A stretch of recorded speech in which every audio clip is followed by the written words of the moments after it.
tardes. In response to the Islamic Republic of Iran, I want to reiterate that this mission has endeavored to cover all sorts of violations of international law and human rights law thoroughly, independently, and impartially. We would welcome the possibility of visiting the country and having a response to our request of information from the government. We also welcome the questions of the Czech Republic, Romania, and others for recommendations to prevent further widespread human rights violations, since there are critical predictors of violence that are present in this situation. On this point, our mission echoes what has been said by many in this Council. Our call is for unconditional ceasing of all hostilities, for peace, for engaging in the systematic legal and institutional reforms that would allow equal and inclusive participation in decision-making, including in peace negotiations. Given the systematic discrimination patterns entrenched in the Iranian legal system, we underscore the need of having women, minorities, and youth at any negotiation tables. We note that there is an extensive list of recommendations in our reports on issues of protection and accountability, and we want to highlight some immediate measures to support victims, journalists, and doctors, including the establishment of pathways for humanitarian visas and timely medical treatment, supporting NGOs, including those that work with persons that are detained, ensuring the protection of Iranians at risk of transnational repression, calling for the urgent release of those arbitrarily in prison, including Narges Mohammadi, human rights defenders and activists, calling on the respect of the integrity of healthcare professionals who must be able to treat patients without interference or punishment, support accountability mechanisms domestically and internationally, including through financial support. Mr. Vice President, my fellow experts and I are especially alarmed, as you would have heard, about the implications for civilian and civilian infrastructure. The toll on civilians and innocents is already intolerable, and it's mounting. We have seen figures of 1,300 individuals killed, including 200 children under the age of 12, 200 women, 9,000 injuries recorded. We've seen 18 attacks on healthcare in Iran, 8 deaths amongst health workers in Iran, and 2 in Israel. We've seen reports of 20 schools having been damaged in Iran, and we've also seen cultural heritage sites that have been hit and massive disruptions to civilian lives. We've seen up to 3 million individuals fleeing their homes to seek safety. And we're also particularly concerned that there have been attacks launched by the Islamic Republic of Iran affecting energy infrastructure in neighboring countries and strikes resulting in killings of civilians. We've seen reports of at least 17 people having been killed in the Gulf countries through these attacks. And at least 12 people have been killed by attacks in Israel, according to media reports. And that's why the mission has stressed the importance of ending conflict and seeking justice other than through war. Justice Robert Jackson, who's the chief prosecutor for the United States at Nuremberg, spoke painfully about this. He criticized the resort to war as an aggrieved party. He said that all other methods, persuasion, propaganda, economic competition, diplomacy, these were open to an aggrieved country, but aggressive warfare was outlawed. And he made his position clear. He said, our position is that whatever grievances a nation may have, however objectionable it finds the status quo, aggressive warfare is not a legal means for settling those grievances or for altering those conditions. Close quote. And that is why the mission has stressed repeatedly that it is essential to preserve evidence of crimes and abuses by all parties, and it has firmly stressed that justice and change must be pursued through lawful accountability and not through violence. Muchas gracias. Aquí termina este diálogo interactivo. Deseo dar las gracias a la relatora especial y a los miembros de la misión de investigación por su participación. Ahora haremos una breve pausa antes de escuchar las actualizaciones orales del Alto Comisionado sobre la República Popular Democrática de Corea y sobre la República Bolivariana de Venezuela, seguidas de un debate general sobre el tema 4.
Excelencias, distinguidos participantes,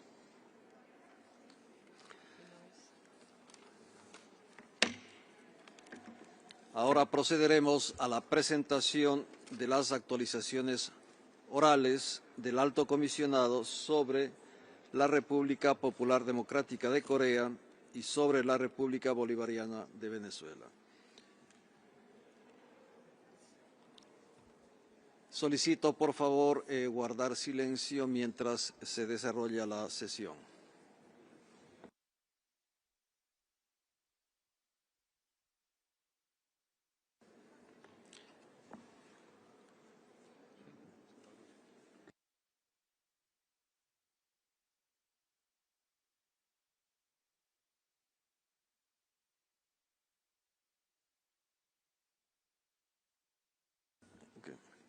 Es un placer para mí dar la palabra al señor Volker Türk, Alto Comisionado de las Naciones Unidas para los Derechos Humanos, para que presente las actualizaciones orales. Adelante, por favor. Muchas gracias, señor vicepresidente, distinguished delegates. Since my last update, the population of the Democratic People's Republic of Korea has been subjected to further repression and isolation. Fundamental rights are severely curtailed, including freedom of expression, the right to information, freedom of movement, as well as access to food and health care. Families of the disappeared in the Republic of Korea, Japan, and other countries continue to seek answers from the DPRK without success. Separate families cannot contact each other. People who are forcibly repatriated to the DPRK are subjected to serious human rights violations and prolonged detention. I again urge all governments to stop forcibly repatriating DPRK nationals. The 9th Congress of the Workers' Party of Korea, held last month, prioritized economic development, but with an increased focus on military capabilities. Security built solely around military strength is fragile and risks escalating conflict. It also leads to violations of human rights, as we see in the DPRK, from repression and forced labor to the diversion of resources that are desperately needed for social services and sustainable development. Real security comes through meaningful engagement, dialogue and cooperation grounded in respect for human rights and international law. As I highlighted last September, there are pathways for the DPRK to engage with the human rights ecosystem to build trust and confidence towards lasting peace. We therefore encourage the DPRK's participation in international human rights mechanisms, most recently with the Committee on the Rights of Persons with Disabilities in August 2025. Mr. Vice President, I regret to say that accountability for the grave violations in DPRK, which in some cases may amount to crimes against humanity, is extremely limited. There has been no progress on referring the situation in the DPRK to the International Criminal Court, nor were any criminal investigations opened over the past year in other jurisdictions. However, there has been progress on forms of accountability led by victims, and my office is central to this work. Our team in Seoul collects, analyzes and preserves evidence for use in current and future accountability processes. Our work has been used by plaintiffs and courts, most recently in January of this year, when the Tokyo District Court held the DPRK government responsible for human rights violations suffered by 4 victims and awarded damages. As some of these crimes recede into the past, it is even more urgent to document their physical, psychological and socio-economic consequences for victims and their families. Over the past year, we have worked to realize victims' rights in several different ways. We interviewed 120 escapees and analyzed the testimony of over 300 more who escaped over the past decade. We held hundreds of consultations with individuals and with victims' groups. We provided technical assistance to victims' associations on non-judicial forms of accountability, including reparations and truth-telling initiatives. We also supported these groups in submitting information to the special procedure bodies of this Council. And we raised the profile of the human rights situation in the DPRK and increased public understanding by holding several public sessions where victims testified in the presence of diplomats and the international media. I fully acknowledge that these steps are insufficient compared with the scale of the violations. But for individual victims, they can mean everything. Never underestimate the value of enabling people to tell their stories, creating a permanent record of their suffering and publicly acknowledging them as victims. Mr. Vice President, we have produced 24 reports on the situation in the DPRK since the Commission of Inquiry reported to this Council in 2014. They are a litany of repression that goes back decades. It is imperative that the situation in the DPRK remains firmly on the agenda of the international community, including this Council. I urge states to seek a referral to the ICC and to exercise extraterritorial and universal jurisdiction. Our repository of evidence is at the disposal of judicial authorities for use in fair and independent proceedings. States can also support initiatives for engagement towards the goals of improving the human rights situation, ending isolation, and advancing the cause of peace on the Korean Peninsula. I encourage your financial and political support for the human rights and accountability efforts of my office and our team in Seoul.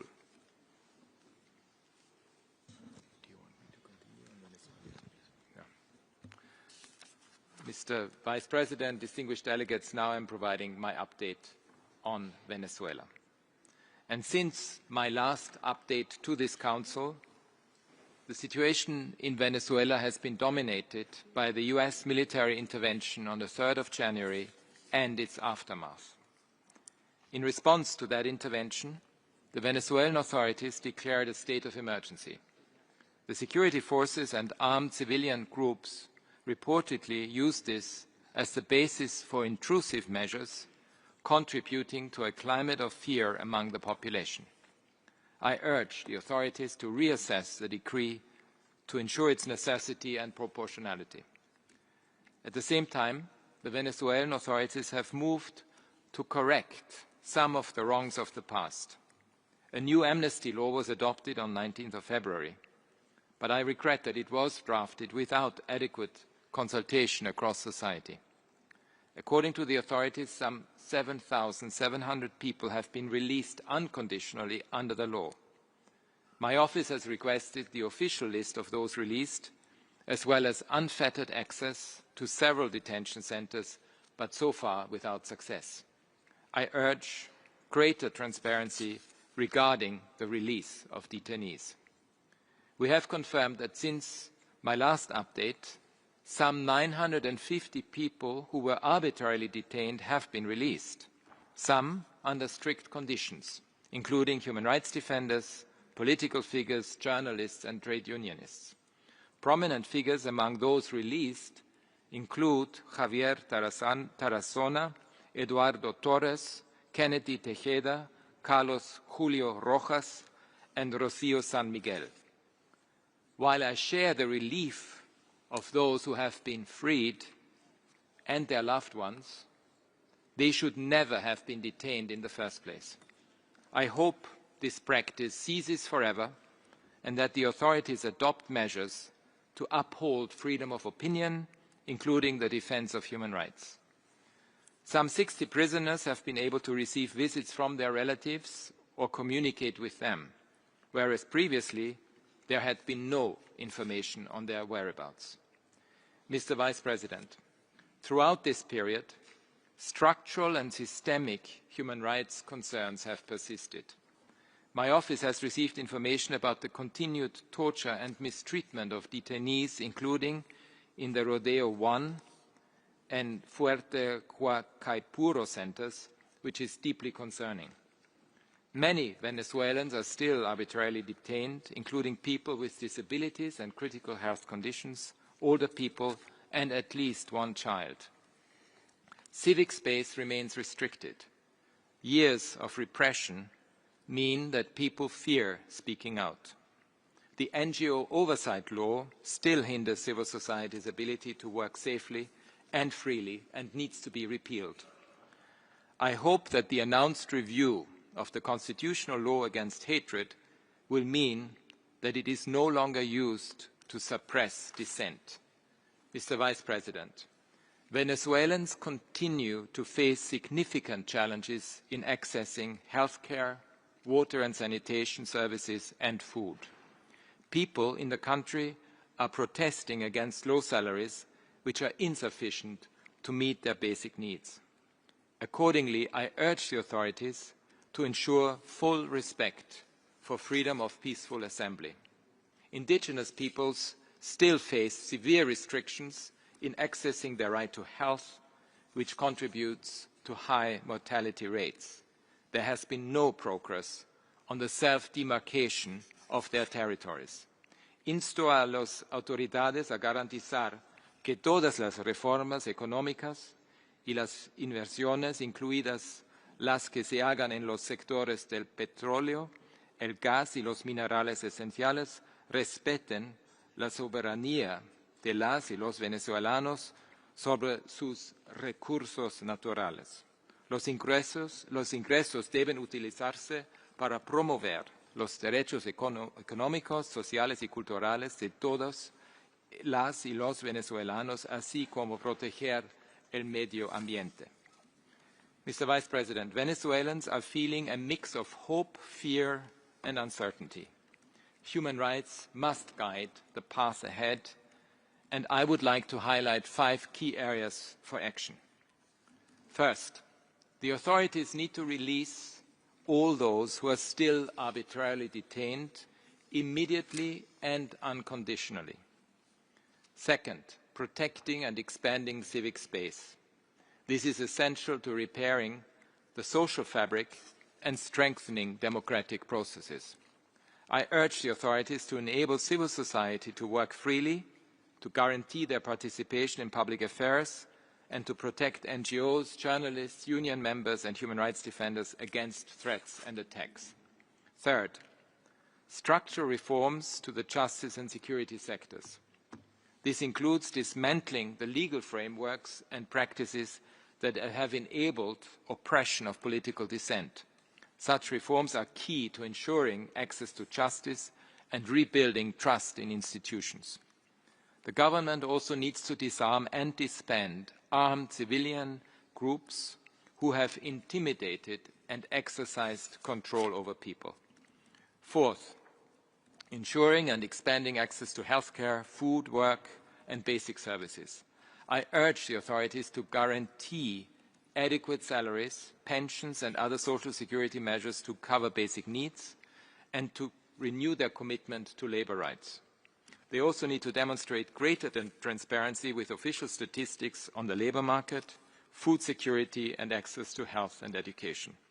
This is essential to building trust.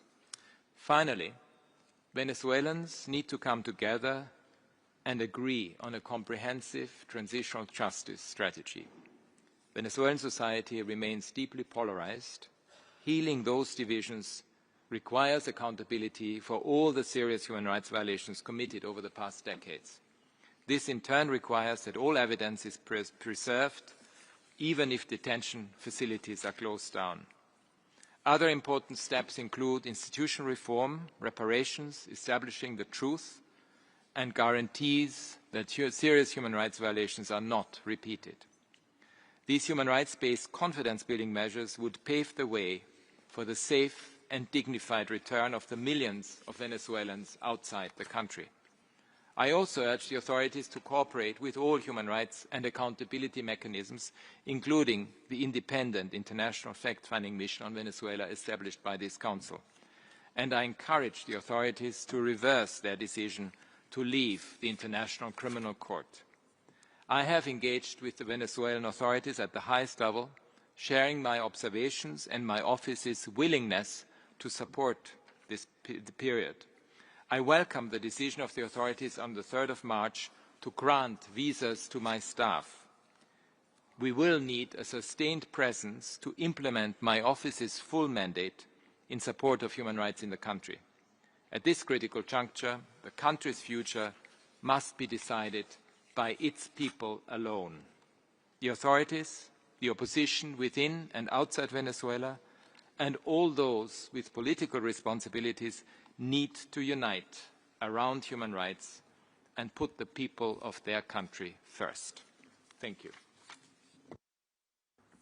Muchas gracias al alto comisionado. De acuerdo con nuestra práctica, comenzaremos escuchando a las delegaciones de los países concernidos. Me han informado que la República Popular Democrática de Corea no está presente en la sala. Ahora cedo la palabra al distinguido representante de la República Bolivariana de Venezuela. Tiene usted 5 minutos. Gracias, presidente. Venezuela ha sido sometida a criminales medidas coercitivas unilaterales desde hace más de 10 años. Más de 1000 mal llamadas sanciones han afectado los derechos humanos de toda la población venezolana. Estudios serios de académicos como el profesor Jeffrey Sachs demuestran cómo esas medidas coercitivas han afectado la salud, la educación, la alimentación, la recreación y otros derechos económicos, sociales y culturales de los venezolanos. El tratamiento que le dio la Oficina del Alto Comisionado a este tema durante varios años fue absolutamente incompatible con las funciones de su competencia.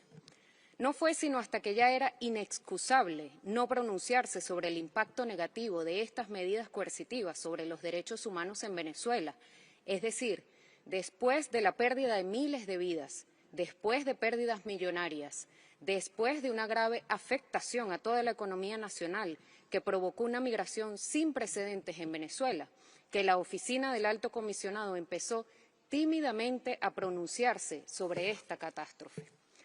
Todo obedecía a que él o los principales financistas del sistema de Naciones Unidas eran justamente los que aplicaban las medidas coercitivas unilaterales contra Venezuela.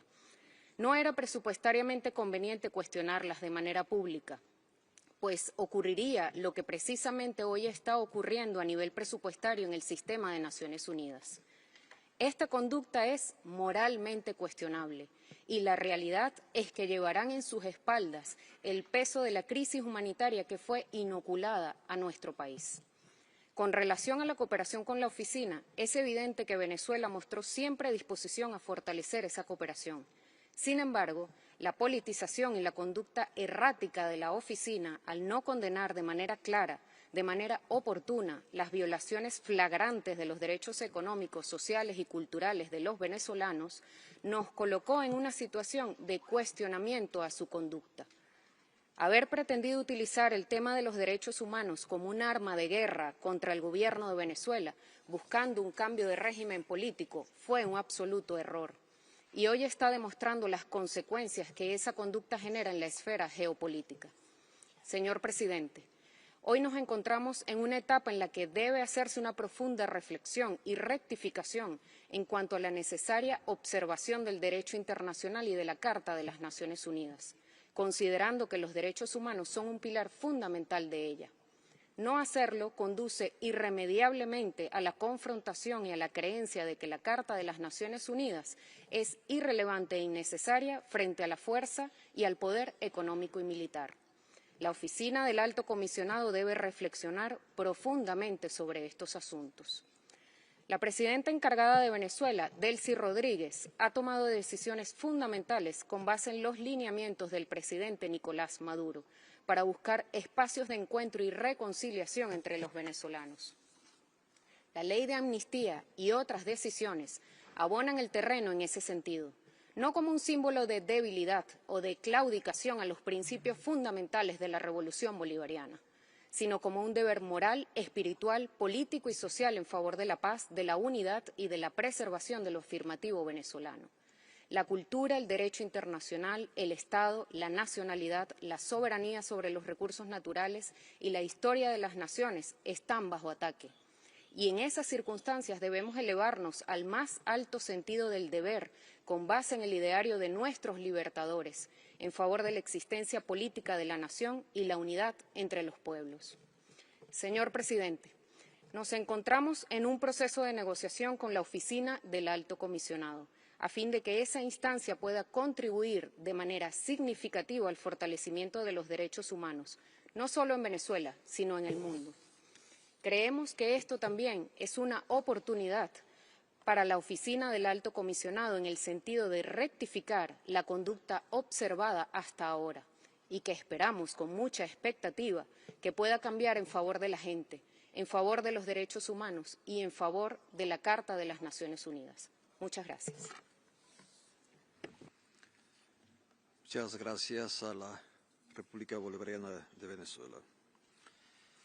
Excelencias, distinguidos participantes, comenzaremos ahora el debate general sobre el tema 4. Antes de comenzar, les recuerdo que todas las solicitudes de derecho a réplica relacionadas con las declaraciones realizadas durante el debate general se atenderán al final del mismo. También les recuerdo a todos los oradores que respeten el tiempo asignado de 1 minuto y 30 segundos. Las declaraciones completas pueden subirse a la extranet. La lista de oradores se cerrará en 15 minutos. Comenzaremos con la lista de miembros del Consejo. Cedo la palabra a la distinguida representación de la Unión Europea en nombre de un grupo de países. Thank you, President. I speak on behalf of the European Union. Iceland, Liechtenstein, Montenegro, North Macedonia and Ukraine align themselves with this statement. We follow developments in Iran and the Middle East with utmost concern and call for maximum restraint, protection of civilians and full respect of international law. We regularly condemn Russia's illegal war of aggression against Ukraine and the targeted attacks on Ukrainian civilians. The EU condemns human rights violations in Russia and its intensifying state-sponsored internal repression. Strongly condemning gross human rights violations, we call for immediate release of all political prisoners in Belarus. The EU condemns all violations in the APT and the further escalation in the West Bank. All parties must facilitate full humanitarian access to Gaza. We strongly condemn the brutal repression of peaceful protests across Iran with thousands of deaths, arbitrary arrests and the use of the death penalty. We reiterate concerns about the situation in China, including in Tibet, Xinjiang, and Inner Mongolia. Human rights defenders must be released. We urge effective cooperation with the Office of the High Commissioner for Human Rights, including towards implementation of the assessment report recommendations. We are concerned about human rights and shrinking civic space in Hong Kong. We reiterate our concerns about deterioration in the areas of democracy, rule of law, human rights, and independence of the judiciary in Turkey. Our full statement is online. Thank you. Muchas gracias. Cedo la palabra a la distinguida representación de Pakistán en nombre de la Organización de Cooperación Islámica. Mr. Vice President, the OIC Group reiterates its support to the Council's universal mandate and the principles of interdependence, indivisibility and interrelatedness of all human rights. Proliferating conflict and resort to the use of force are multiplying human rights risks around the world. Only a principled approach to the work of country or situation-specific mandates can preserve this Council's mandated universality, impartiality, objectivity, non-selectivity, constructive international dialogue and cooperation. Confrontational approaches undermine the Council's mandate and these cherished principles. A hierarchy of rights or situations remains counterproductive. We condemn in the strongest terms expanding aggression by Israel, the illegal occupying power, including against Lebanon and Iraq and in the occupied Palestinian territory. The illegal occupying power's continued aggression poses grave and escalating challenges to human rights and regional peace. Thank you. Muchas gracias. Cedo la palabra a la República Bolivariana de Venezuela en nombre de un grupo de países. Señor Vicepresidente, Venezuela realiza esta intervención en nombre del Grupo de Ideas Afines. Los países con ideas afines rechazan la creciente politización del tema 4 de la agenda del Consejo y se oponen firmemente a las resoluciones impuestas a países específicos que tienen motivaciones políticas y no cuentan con el consentimiento del Estado concernido. Esta práctica selectiva y discriminatoria constituye un doble rasero y viola los principios de universalidad, imparcialidad, objetividad y no selectividad y no politización. La proliferación de mandatos impuestos ha demostrado ser ineficiente e ineficaz. Representa un desperdicio de importantes recursos financieros, lo cual es preocupante, especialmente en el contexto actual de la crisis de liquidez que enfrenta la ONU. Expresamos nuestra profunda preocupación por la proliferación de resoluciones y mandatos bajo la práctica del naming and shaming, que busca interferir en los asuntos internos de los Estados, violando los principios fundamentales de la Carta de las Naciones Unidas y del derecho internacional.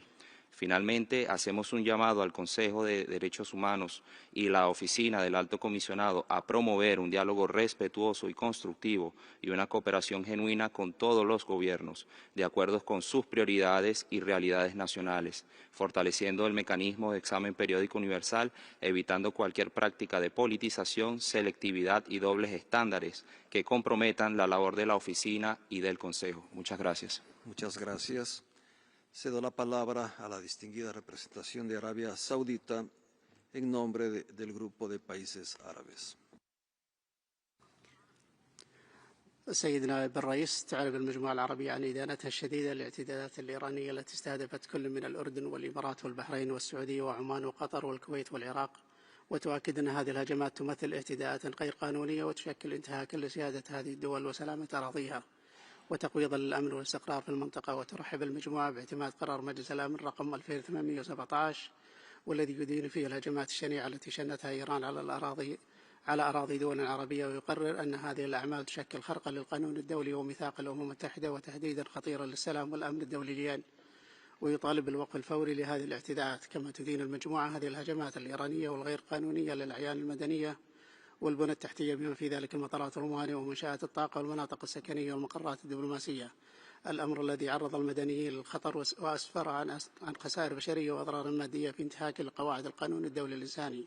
سيدنا نائب الرئيس، تؤكد المجموعة العربية دعمها لوحدة لبنان وسيادته واستقلاله، وترحب بقرارات مجلس الوزراء اللبناني حول بسط سلطة الدولة اللبنانية على كامل أراضيها بقواها الذاتية وحصر السلاح بيد الدولة ومؤسساتها الشرعية وحظر الأنشطة الأمنية والعسكرية لحزب الله. كما تدعو المجتمع الدولي إلى الضغط على إسرائيل لوقف اعتداءاتها المدانة على لبنان وتنفيذ القرارات الدولية. ونجدد الدعوة إلى إنهاء الاحتلال الإسرائيلي للأراضي الفلسطينية المحتلة وإقامة دولة فلسطين المستقلة على حدود 1967 عاصمتها القدس الشرقية، وممارسة الشعب الفلسطيني لحقوقه المشروعة وغير القابلة للتصرف بما ينهي الصراع العربي الإسرائيلي ويوفر الأمن والسلام والاستقرار في منطقتنا. وشكرا السيد نائب الرئيس. Muchas gracias. Cedo la palabra a la distinguida representación de Kenia en nombre del Grupo de Estados Africanos. Thank you, Vice President. The Africa Group recalls the inalienable right to self-determination and the heroic struggles of our peoples for independence, dignity, and economic emancipation. Our resolve to promote and protect human and people's rights predates multilateral fora, and our countries remain committed to strengthening rights and freedoms in line with the UN Charter. Human rights and fundamental freedoms must be respected for all, everywhere, without distinction of race, color, sex, language, religion, opinion, origin, property, birth, or status. In today's global challenges, the Africa Group reaffirms the importance of multilateralism that fosters dialogue and trust, including within the Human Rights Council. As GA Resolution 6251 makes clear, the promotion of human rights must rest on cooperation and genuine dialogue aimed at strengthening states' capacity to meet obligations. Regrettably, politicization in the Council undermines our common goals. roles. It is too often used for political objectives. The Africa Group stresses the Council must function cooperatively, non-confrontationally and objectively while giving due attention to African priorities and initiatives. We call on states to promote solidarity and cooperation, focus on technical assistance and capacity building, and avoid selectivity and double standards. The principles of universality, objectivity, and impartiality must be upheld alongside respect for sovereignty, territorial integrity, and the primary responsibility of states in promoting and protecting human rights. Muchas gracias. Cedo la palabra a la distinguida representación de Uganda en nombre del Movimiento de Países No Alineados. Vice President, the NAM reaffirms that human rights issues must be indeed addressed within the global context through a constructive, non-confrontational, non-politicized, non-selective, and dialogue-based approach in a fair and equal manner.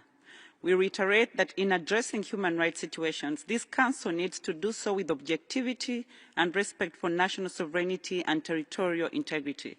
The movement re-emphasizes that indeed the UPR affords a platform for constructive dialogue and a platform for the Council to review the human rights situation, enhancing cooperation and non-confrontational approach. That, Mr. Vice President, would be done with the consent of the states. The movement remains concerned over the proliferation of the practice of selective adoption of country-specific resolutions in the Council, which is a tool that exploits human rights for political purposes and breaches the principle of universality, objectivity, and non-selectivity in addressing human rights issues. In conclusion, Mr. Vice President, the movement calls upon the Member States of the Council to promote international cooperation and constructive dialogue and prevent the occurrence of practices of double standards, selectivity, and political manipulation. The long version is posted on the Extranet. I thank you, Mr. Vice President. Muchas gracias. Cedo la palabra a la distinguida representación de la República Bolivariana de Venezuela en nombre de un grupo de países. Gracias, presidente. El Grupo de Amigos en Defensa de la Carta de las Naciones Unidas concede la máxima importancia a la promoción y protección de todos los derechos humanos, de conformidad con los principios de universalidad, imparcialidad, objetividad, transparencia, no selectividad, no politización y no confrontación. Destacamos la importancia del respeto a los principios y obligaciones derivadas de la Carta de las Naciones Unidas, incluida la obligación de abstenerse de intervenir en asuntos internos de cualquier Estado. Reiteramos nuestro rechazo categórico al doble rasero en materia de derechos humanos y expresamos nuestra profunda preocupación por la continua y creciente proliferación de mecanismos y procedimientos paralelos de presentación de informes que pretenden realizar evaluaciones supuestamente imparciales de la situación de los derechos humanos en determinados estados. Es inaceptable que se persista en imponer mecanismos intervencionistas y costosos a determinados países sin su consentimiento, a pesar de su demostrada ineficacia y su incompatibilidad con los principios de diálogo respetuoso, genuino y de la cooperación constructiva que deben guiar al Consejo de Derechos Humanos. Finalmente, el Grupo condena la agresión militar contra Irán llevada a cabo en violación del derecho internacional. Estas acciones socavan gravemente la estabilidad regional, exacerban los desafíos humanitarios y de seguridad y amenazan los avances logrados en materia de derechos humanos en toda la región. Muchas gracias. Muchas gracias. Cedo la palabra a la distinguida representación de Bahrein en nombre del Consejo de Cooperación para los Estados Árabes del Golfo. شكرا سيد نائب الرئيس. يشرفني أن أدلي بهذا البيان باسم دول مجلس التعاون لدول الخليج العربية والمملكة الأردنية الهاشمية. تدين دولنا بأشد العبارات الهجمات التي قامت بها الجمهورية الإسلامية الإيرانية ضد أراضيها والتي استهدفت مناطق مدنية وعيان مدنية وبنى تحتية حيوية وشكلت مخاطر جسيمة على سلامة السكان المدنيين وعلى أمن واستقرار المنطقة. وتؤكد أن مثل هذه الهجمات تستهدف دول ليس طرفا في أي نزاع تشكل انتهاكا واضحا لسيادة الدول وسلامة أراضيها واستقلالها السياسي وتمثل خرقا للقانون الدولي ومبادئ ميثاق الأمم المتحدة وتهديدا للسلم والأمن الدوليين ولا يمكن تبريرها تحت أي ذريعة كما تشدد على حقها الأصيل في الدفاع عن النفس وفقا للمادة 51 من ميثاق الأمم المتحدة. كما أن استهداف المدنيين والأعيان المدنية والبيئة التحتية الحيوية يشكل انتهاكا جسيما للقانون الدولي بما في ذلك القانون الدولي لحقوق الإنسان وتقويض الحق في الحياة وسلامة السكان المدنيين. وفي هذا الصدد ترحب دولنا باعتماد قرار مجلس الأمن رقم 2817 برعاية 136 دولة الذي يدين بأشد العبارات الهجمات الإيرانية التي استهدفت دولنا، وتطالب الجمهورية الإسلامية بالامتثال الكامل لهذا القرار والوقف الفوري لهذه الهجمات، وتجدد دولنا الالتزام الراسخ بالحوار والدبلوماسية كوسيلة لحل الأزمة، مشددين بالدور البناء الذي تتطلع به سلطنة عمان في هذا الصدد. وشكرا سيد الرئيس. Muchas gracias. Cedo la palabra a la distinguida representación de España. Muchas gracias, señor vicepresidente. España se suma a la declaración de la Unión Europea mientras reiteramos nuestro compromiso inquebrantable con la legalidad internacional. Quiero agradecer al Alto Comisionado la presentación de su actualización oral sobre Venezuela y sobre, el otro país era República Democrática de Corea. La ausencia de un representante de la República Democrática de Corea en esta sala es, pensamos, una muestra de falta de respeto a este Consejo que no podemos dejar pasar por alto.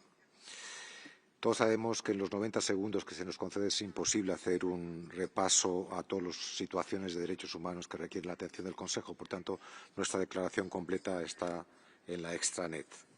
Sí querría referirme, aparte de lo que ya hemos referido esta mañana a Irán y Nicaragua, a algunas situaciones específicas que nos preocupan particularmente. En primer lugar, la que se vive en Gaza y en los territorios palestinos ocupados. Exigimos la restauración del acceso inmediato y sin condiciones de la ayuda humanitaria. En segundo lugar, no podemos dejar de denunciar una vez más la situación que se vive en Ucrania con la agresión ilegal de la Federación de Rusia. Y, en tercer lugar, quería recordar las violaciones de derechos humanos que se han producido en Etiopía, en particular los asesinatos de trabajadores humanitarios que deben de ser objeto de una investigación. Muchas gracias. Muchas gracias. La lista de oradores está cerrada. Cedo la palabra a continuación a la distinguida representación de China. 主席先生，昨天是联大通过建立人权理事会决议20周年。然而，多边主义和全球人权事业面临前所未有的挑战，地区形势深刻影响国际和平与安全，带来人权和人道灾难。Excuse me.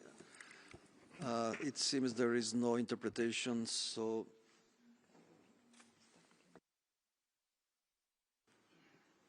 if you can start again, please. 我从头念吧。主席先生，昨天是联大通过建立人权理事会决议20周年。然而，当前多边主义和全球人权事业面临前所未有的挑战，地区形势深刻影响国际和平与安全，带来人权和人道灾难。遗憾的是，人权政治化、公际化和双重标准越演越烈。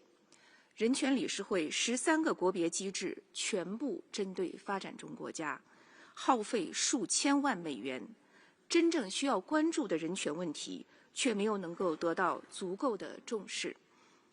欧盟基于虚假信息翻炒涉华问题，就涉疆、涉藏、涉港等问题抹黑中国，中方坚决反对。如果欧盟真正关心人权，就应当检讨自身种族主义、侵犯移民权利等严重问题，就其盟国漠视生命健康权、过度执法、肆意动武等侵权行为充分表达关切。在人权理事会成立20周年之际，各方应以此为契机，重温促进和保障人权的初心，在平等和相互尊重的基础上开展对话与合作，为推进人权事业做一些实实在在的事情。谢谢主席。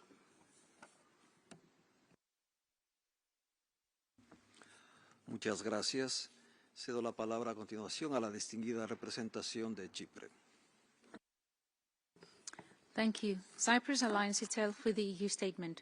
We reiterate our strong condemnation of Russia's unprovoked aggression against Ukraine and call on the Russian Federation to immediately cease its aggression and withdraw its forces from the internationally recognized borders of Ukraine. We deplore the continued attacks against civilians and critical infrastructure in violation of international humanitarian law. The escalating situation in Iran and the wider Middle East is of great concern. We condemn the unjustified and indiscriminate attacks against Gulf countries and call for the protection of civilians and full respect of international human rights law. We welcome Security Council Resolution 2817 to this end. We reaffirm our commitment to diplomacy and dialogue as the only sustainable path to de-escalation and stability. Lebanon's independence, sovereignty and territorial integrity must be respected. We call on all parties to exercise utmost restraint.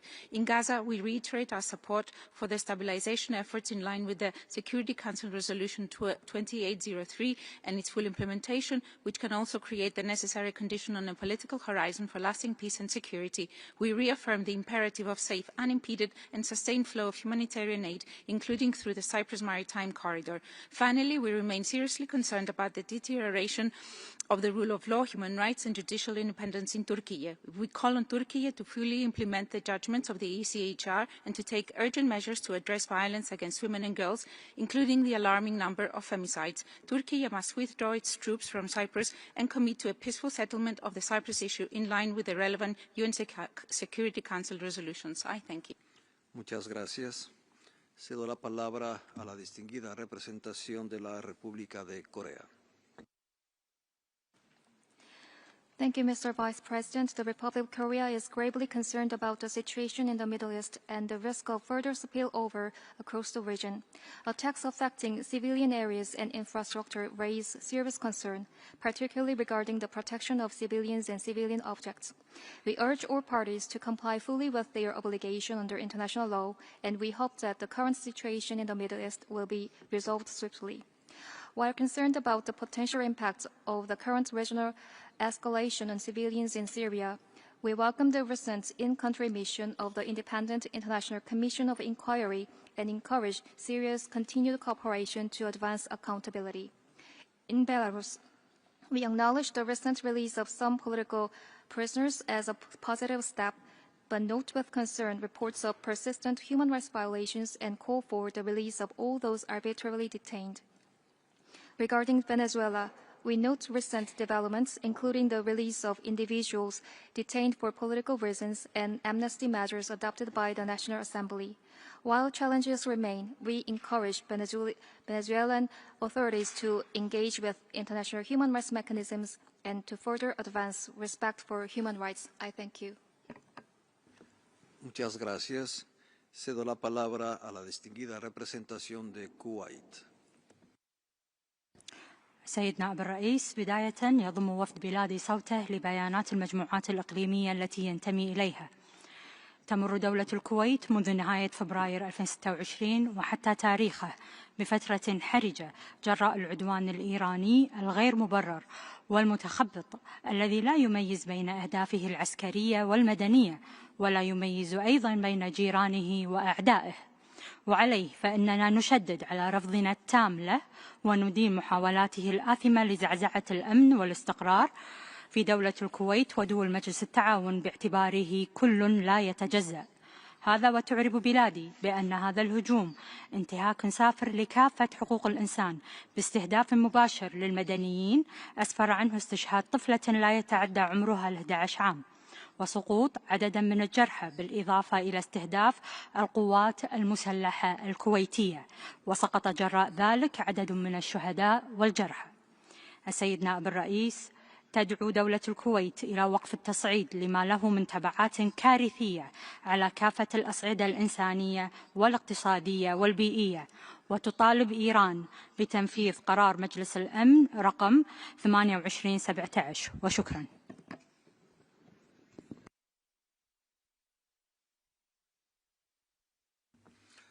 Muchas gracias. Cedo la palabra a la distinguida representación de la República Checa. Mr. Vice President, with reference to our statements on Ukraine during this Council meeting, we reaffirm the strongest condemnation of Russia's unprovoked and unjustified war of aggression against Ukraine. We further condemn the severe repression of civil society, including human rights defenders, independent media workers, and political opponents in Russia. We urge Russia to immediately release all unlawfully and arbitrarily detained persons.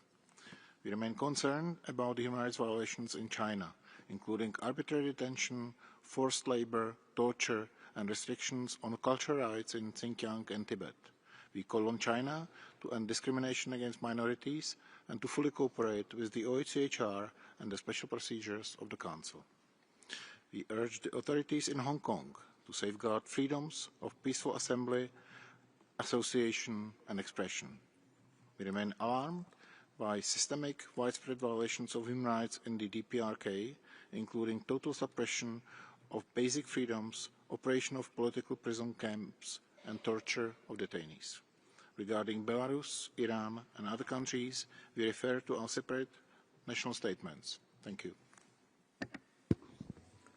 Muchas gracias.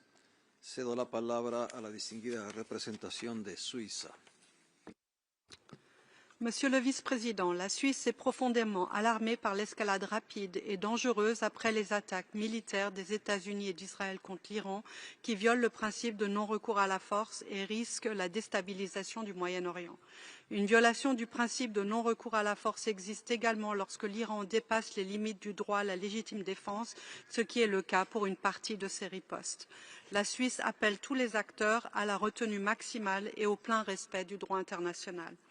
La Suisse reste profondément préoccupée par la réaction violente des autorités iraniennes aux manifestations de janvier 2026, y compris le recours à la force létale et les arrestations et détentions arbitraires, et appelle à s'abstenir d'imposer la peine de mort. La Suisse s'inquiète de l'adoption récente par les talibans d'un nouveau règlement de procédure pénale. Plusieurs dispositions y institutionnalisent des pratiques contraires aux obligations internationales de l'Afghanistan, notamment en autorisant les châtiments corporels et en élargissant le recours à la peine de mort. En Chine, nous restons préoccupés par les atteintes aux libertés d'expression et de la presse à Hong Kong. Nous rappelons le respect des droits culturels et linguistiques au Xinjiang et au Tibet et appelons à la garantie effective de la liberté de religion. En Russie, la Suisse reste préoccupée par la détérioration continue de la situation des droits de l'homme. Elle condamne le renforcement des mesures répressives visant la société civile, les médias indépendants et toute forme de dissidence pacifique. Elle appelle les autorités à mettre fin à ces pratiques. Muchas gracias. Cedo la palabra a la distinguida representación de Indonesia. Thank you, Vice President. 20 years after the establishment of this Council, Agenda Item 4 has become increasingly politicized. Too often we voice concerns and offer recommendations to an empty hall, while the concerned party disengages or rejects the mandate altogether. In many cases, the situation placed on this agenda decades ago remained largely unchanged, with similar concerns over the years. This should prompt us to reassess how Agenda Item 4 is being used. If this does not lead to engagement or change, the Council must reflect on whether its current approach serves its intended purpose, which is to ensure accountability, genuine engagement, and measurable progress. We must also confront the perception of selectivity and double standards in our work. Human rights become negotiable rather than universal. Domestic matters are sometimes rapidly internationalized, while gross violation of human rights is dismissed as bilateral or internal. Additionally, alliances too often shield impunity. For example, Israel's violations for years in Palestine were dismissed as bilateral matters. Documented killings of civilians, journalists, and reports of sexual violence remain uninvestigated, while perpetrators evade accountability. This undermines the Council's credibility, particularly when this agenda item demands a significant share of the Council resources. The Council should avoid normalizing the very problems that destroy its predecessor. Thank you. Muchas gracias. Cedo la palabra a la distinguida representación del Reino Unido. President. As the Human Rights Council reaches its 20th anniversary, it is apparent we need this Council to address human rights challenges across the globe. We all see the increase in conflict, the shrinking of civic space, the continued oppression of women, which we see most starkly in Afghanistan. The Taliban's new Criminal Procedures Directive embeds religious discrimination, suppresses freedom of expression and legitimises violence against women and children. We call for these rules, alongside the numerous other oppressive measures imposed by the Taliban, to be rescinded if the rights of all Afghans are to be protected.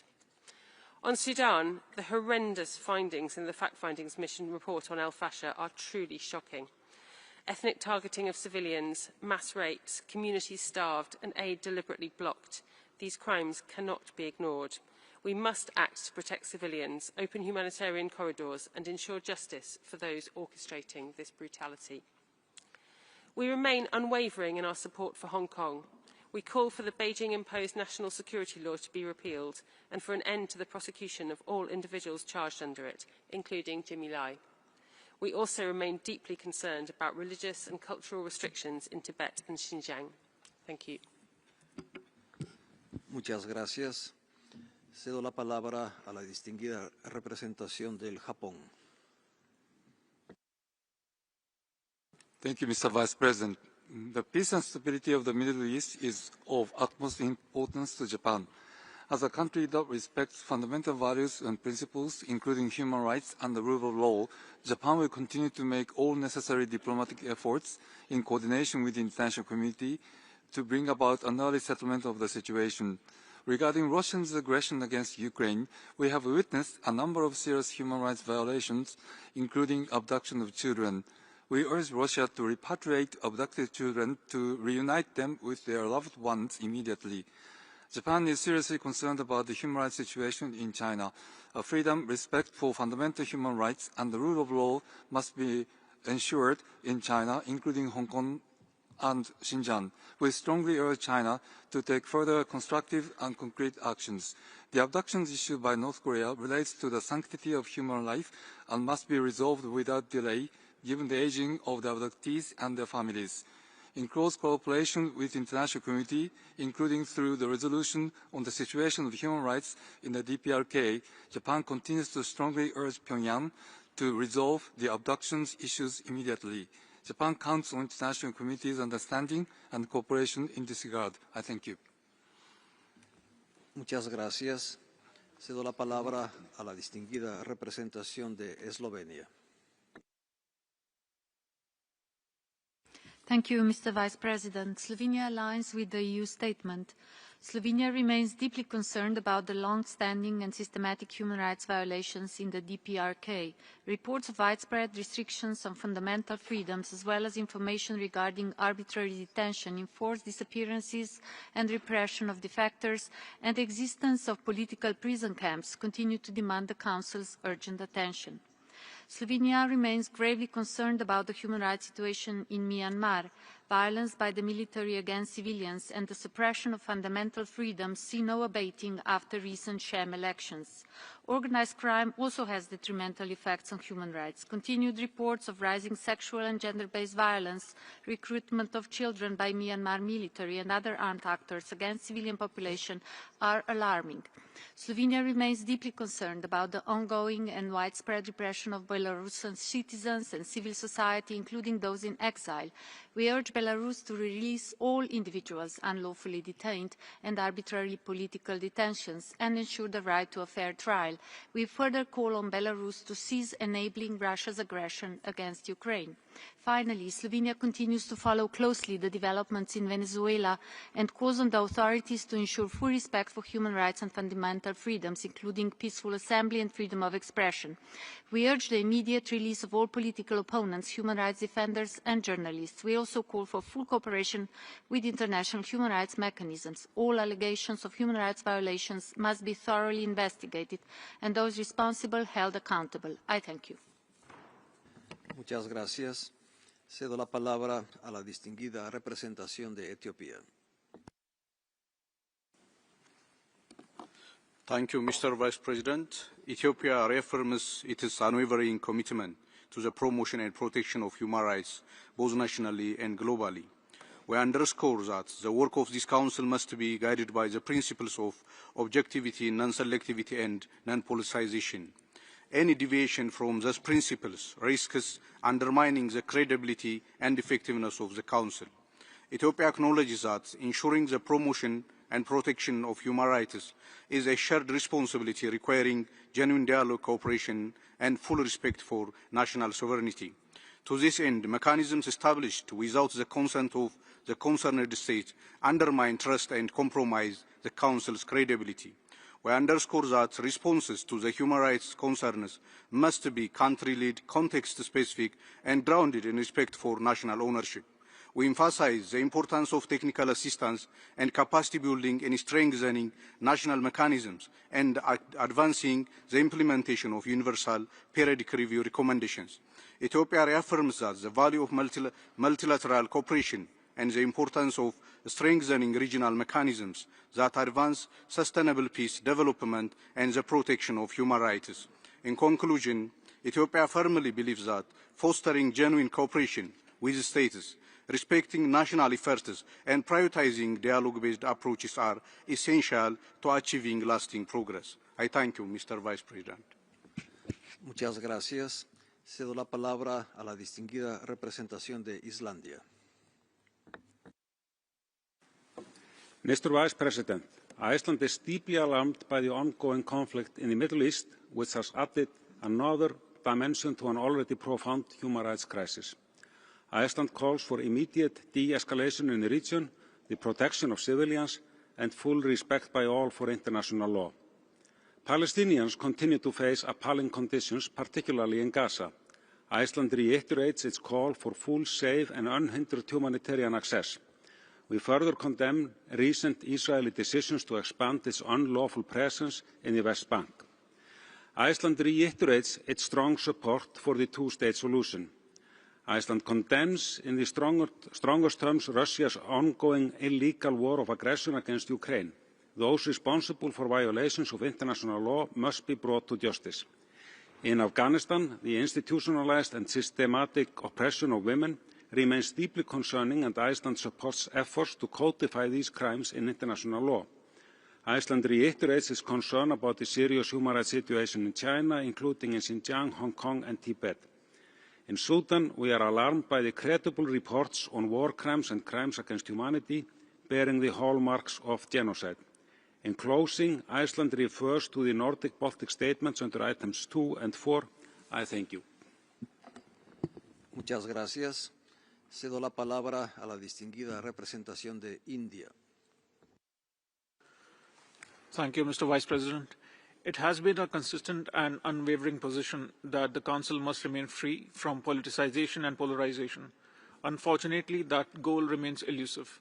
As we reiterate our call today for a more constructive, non-confrontational and objective discourse, we invite the Council's attention to its core mandate, promotion and protection of human rights of all.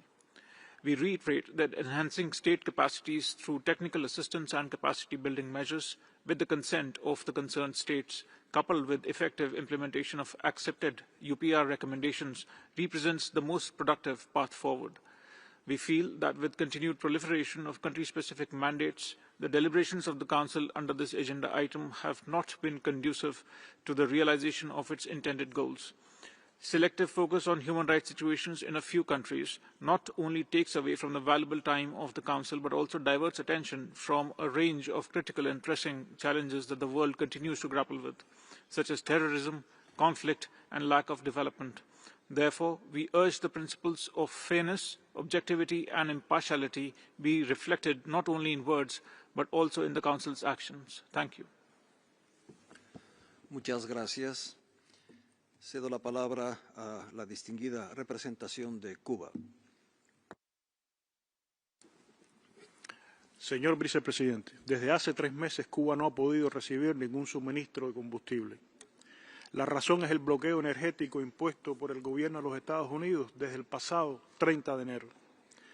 Al impedir que Cuba reciba petróleo, Estados Unidos busca paralizar a nuestro país. Quieren cerrar nuestros hospitales, escuelas y fábricas, el transporte público, el abastecimiento de agua y la producción de alimentos. No esconden que su propósito es crear una crisis humanitaria y provocar un estallido social. No hay ninguna razón política, ni ideológica o económica que pueda justificar la privación a un pueblo de sus medios de vida. Eso no es política exterior ni es seguridad nacional. Eso es crueldad y barbarie. Es violación flagrante y masiva de los derechos humanos de un pueblo entero.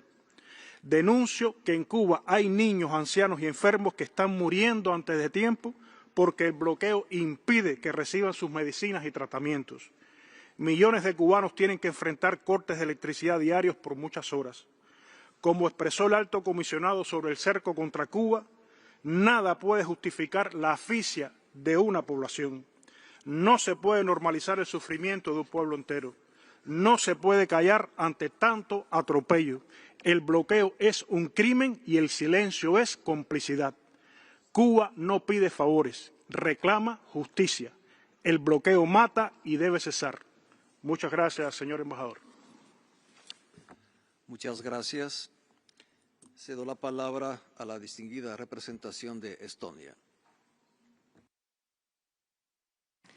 Mr. Vice President, Estonia aligns with the EU statement.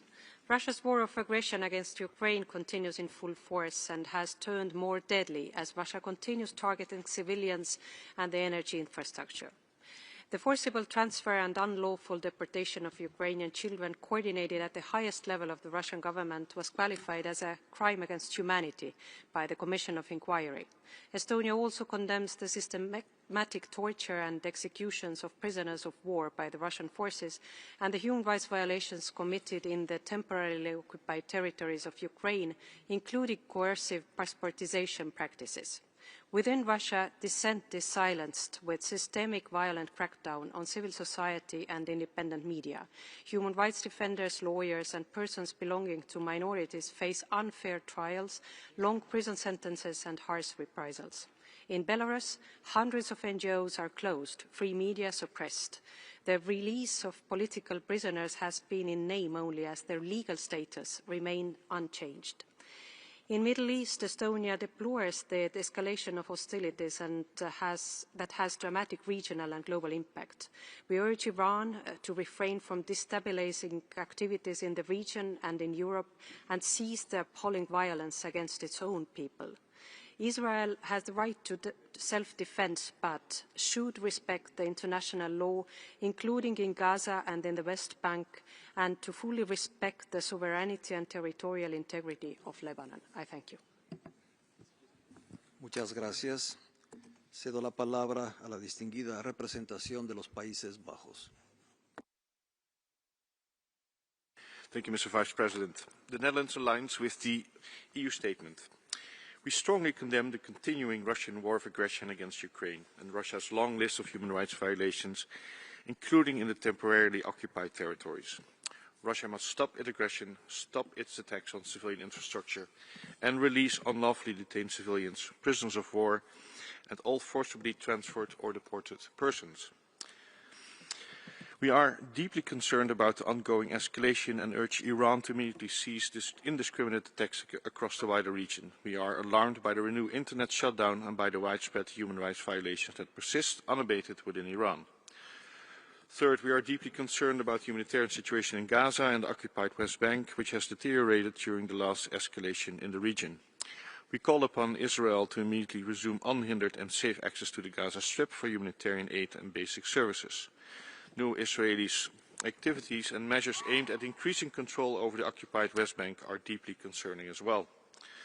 Fourth, we strongly condemn the horrific human rights violations committed by the warring parties in Sudan. We call upon them to end all hostilities and respect international human rights law and international humanitarian law.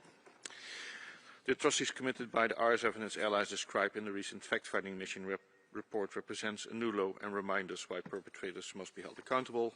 And rounding out fifth, we call on China to implement the recommendations of the UPR, treaty bodies and the OHCHR Xinjiang report. Freedom of religion or belief for religious communities and faith must be protected. Cedo la palabra a continuación a la distinguida representación de Francia. Merci, Monsieur le Vice-président. Alors que la guerre s'empare du Moyen-Orient, la France forme le vœu que le peuple iranien puisse retrouver la paix et accéder à une vie digne et libre. Une solution diplomatique durable est nécessaire pour mettre fin au conflit et pour que l'Iran cesse d'être une menace pour ses voisins et l'ensemble de la communauté internationale. Le régime iranien doit rendre des comptes pour les violations des droits de l'homme dont il est responsable. Au Proche-Orient, la France est engagée en faveur d'une paix juste et durable. Elle reste déterminée à faire émerger un horizon politique crédible pour la mise en œuvre de la solution à 2 États. La France appelle au respect du droit international humanitaire et à la réouverture de tous les points de passage pour que l'aide humanitaire entre massivement et sans restriction à Gaza. En Cisjordanie, la France condamne fermement les attaques perpétrées par des colons extrémistes. En Ukraine, la guerre d'agression menée par la Russie continue de provoquer des souffrances indicibles. Des crimes de guerre et des crimes contre l'humanité sont commis. La Russie ne veut pas la paix et ses actions le démontrent clairement. Aucun crime ne doit rester impuni. La France soutient les sociétés civiles russes et biélorusses victimes d'une répression qui ne faiblit pas. La France réaffirme finalement son engagement auprès du peuple soudanais et relaie son exigence de justice face aux crimes commis par les forces de soutien rapide, les forces armées soudanaises et leurs alliés. Je vous remercie. Gracias. El siguiente orador es el distinguido representante de Yemen. Cedo la palabra a su excelencia, señor Nabil Majed, ministro adjunto para los derechos humanos de la República de Yemen. شكرا للسيد نائب الرئيس. تؤيد بلادي ما جاء في بيان المجموعة العربية وتود أن تلفت نظر المجلس إلى الانتهاكات الجسيمة والمتكررة التي تمارسها ميليشيات الحوثي الانقلابية ضد الشعب اليمني، بما في ذلك القتل العشوائي والتعذيب والتجنيد القسري للأطفال واستهداف المدنيين والمنشآت الإنسانية، وهي انتهاكات موثقة في تقارير الأمم المتحدة وتقارير حقوق الإنسان الدولية. إن هذه الميليشيات المدعومة بشكل مباشر وغير محدود من قبل إيران تمثل تهديدا مباشرا للسلم والأمن الإقليمي والملاحة الدولية، وأداة لتقويض سيادة اليمن واستقراره وتعطيل الخدمات الأساسية وعرقلة وصول المساعدات الإنسانية إلى المحتاجين. كما نؤكد إدانة بلادي للتدخل الإيراني المستمر في شؤون الدول الداخلية ودعم الجماعات المسلحة التي ترتكب انتهاكات خطيرة ضد شعوبها، وندين بشدة الاعتداءات المتكررة على البنية التحتية الحيوية في دول الخليج والدول العربية الشقيقة، بما في ذلك المنشآت النفطية والمطارات والموانئ، ما يعرض المدنيين لمخاطر مباشرة ويجر المنطقة نحو تصعيد شامل. إن المجتمع الدولي مدعو اليوم إلى فرض احترام القانون الدولي على الجميع دون تمييز، وضمان المساءلة عن الجرائم المرتكبة وتجريم انتهاك سيادة الدول والتدخل في شؤونها الداخلية. وفي الختام تؤكد بلادي التزامها بالعمل مع الشركاء الإقليميين والدوليين لتعزيز الأمن والاستقرار وحقوق الإنسان في اليمن والمنطقة بأسرها. شكرا. Muchas gracias. Cedo la palabra a la distinguida representación de Letonia. Thank you, Mr. Vice President. Latvia aligns with the EU statement. Globally, human rights and international humanitarian law are being eroded. From Afghanistan to Myanmar, Sudan to Haiti and Nicaragua, human rights and the principles of international law are being deliberately undermined. Ukraine has suffered countless losses, including children forcibly deported, war crimes and crimes against humanity committed due to Russia's brutal and senseless war of aggression. Russia must be held accountable. Latvia firmly stands with Ukraine toward just and lasting peace. Iran is also attacking civilians in the Middle East. Latvia stands in full solidarity with both Iranian people and those affected by Iran's attacks. We condemn Iran's threats to regional and international peace and security. Latvia is concerned about the deteriorating human rights situation in Russia and Belarus. We condemn their expansion of repressive measures and mass human rights violations, including misuse of national security legislation, arbitrary detention and torture. We urge the release of all political prisoners. Latvia remains committed to promoting and respecting human rights and international humanitarian law globally. We advocate for a strengthened multilateral system and international human rights framework, and we uphold accountability, equality, dignity, and justice for all. I thank you. Muchas gracias. Cedo la palabra a la distinguida representación de Noruega. Thank you, Vice President. The protection of children must remain at the center of this Council's work. The Children and Armed Conflict agenda is fundamentally a human rights agenda, as serious violations of international humanitarian law directly undermine children's rights to life, safety, education, and dignity. First, we are deeply concerned about the extremely serious escalation in the wider Middle East, with attacks harming civilians, schools, and hospitals. These attacks must cease immediately. Children must be protected. We are also alarmed by the catastrophic human rights situation in Sudan, where children are being subjected to unrestrained violence, including sexual abuse, killing, slavery, and torture, amid collapsing services and restricted humanitarian access. Russia continues to violate the rights of Ukrainian children, including through forcible transfers and deportations, attacks on schools, and attempts to erase their Ukrainian identity. Norway fully supports the vital efforts of the SRSG CAC to ensure protection of children in armed conflict. The highest number of violations, according to the latest report, was verified in Palestine, Democratic Republic of the Congo, Somalia, Nigeria, and Haiti. We call upon all parties to comply with their obligations under international law to ensure the safety and dignity of children worldwide. Thank you. Muchas gracias. Cedo la palabra a la distinguida representación de Finlandia. Mr. Vice President, Finland aligns itself with the EU statement. The past year of Russia's over 4-year war of aggression against Ukraine has been the deadliest for civilians. Ukrainians continue to suffer torture, sexual violence, deportations of their children to Russia, as well as worsening living conditions due to deliberate attacks on energy infrastructure. Finland strongly condemns Russia's systemic violations of international humanitarian and human rights law in Ukraine. The war has intensified internal repression in Russia, where human rights defenders increasingly risk their freedom and life. Finland remains deeply concerned about the ongoing repression in Belarus. The escalating situation in the Middle East is alarming. Lasting peace requires diplomacy and readiness to negotiate. Finland condemns Iran's indiscriminate strikes. International law needs to be respected at all times, and we stress the need to protect civilians everywhere. We urge swift implementation of the Gaza peace plan and unhindered humanitarian access. In Afghanistan, the new criminal code is profoundly repressive. It further erodes the rights of women and girls by institutionalizing repression. In Sudan, coordinated international action is crucial. We welcome the appointment of Mr. Pekka Haavisto as UN Secretary-General's personal envoy for Sudan. Finland remains concerned about restrictions in Hong Kong and the erosion of minority rights in Xinjiang and Tibet. Thank you. Muchas gracias. Cedo la palabra a la distinguida representación de la República Islámica de Irán. Thank you, Mr. Vice President. The Islamic Republic of Iran strongly condemns the instrumentalization of human rights as a tool to tarnish the reputation of sovereign nations and to create pretexts for political pressure or even military intervention. Human rights must never be exploited as a mechanism for geopolitical rivalry or coercive diplomacy. Iran firmly believes that genuine respect for human dignity cannot be imposed through force, humiliation, or external imposition. True progress in the field of human rights can only emerge through constructive engagement, mutual respect, cultural understanding, and adherence to the principles of national sovereignty and non-interference.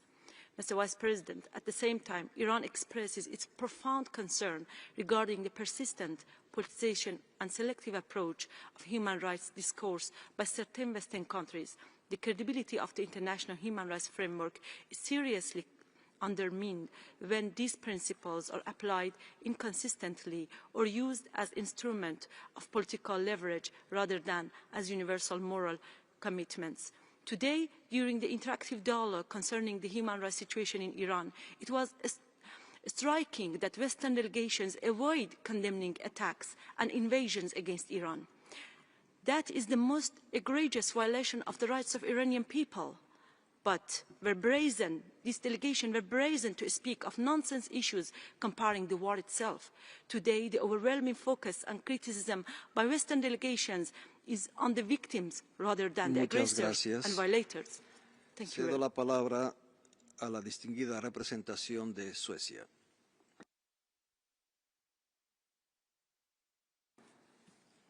Vice President, the EU and Nordic Baltic countries have raised human rights concerns which we share, including in Afghanistan, Myanmar and Venezuela. Numerous reports bear witness to Russia's severe systematic violations in Ukraine. We call for the immediate implementation of relevant UN resolutions. Accountability is crucial. The increasing repression in Russia is deeply concerning. We urge Russia to fully engage with UN human rights mechanisms. We strongly condemn Belarus's continued support to Russia's aggression against Ukraine and systematic repression in Belarus. In Sudan, we're deeply concerned by the violence and deliberate mass killings of civilians, torture, arbitrary detentions, and attacks against humanitarian operations and workers. The situation in Gaza remains unacceptable. Israel must live up to its obligations to ensure unhindered humanitarian access and immediately reverse the undermining of the two-state solution through illegal settlement policies in the West Bank. Hamas must disarm and relinquish power. The human rights situation in Iran is deeply concerning. The deadly repression of peaceful dissent and widespread use of the death penalty is alarming. We reiterate our serious concerns about the situation in China, not the least in Hong Kong, Tibet and Xinjiang.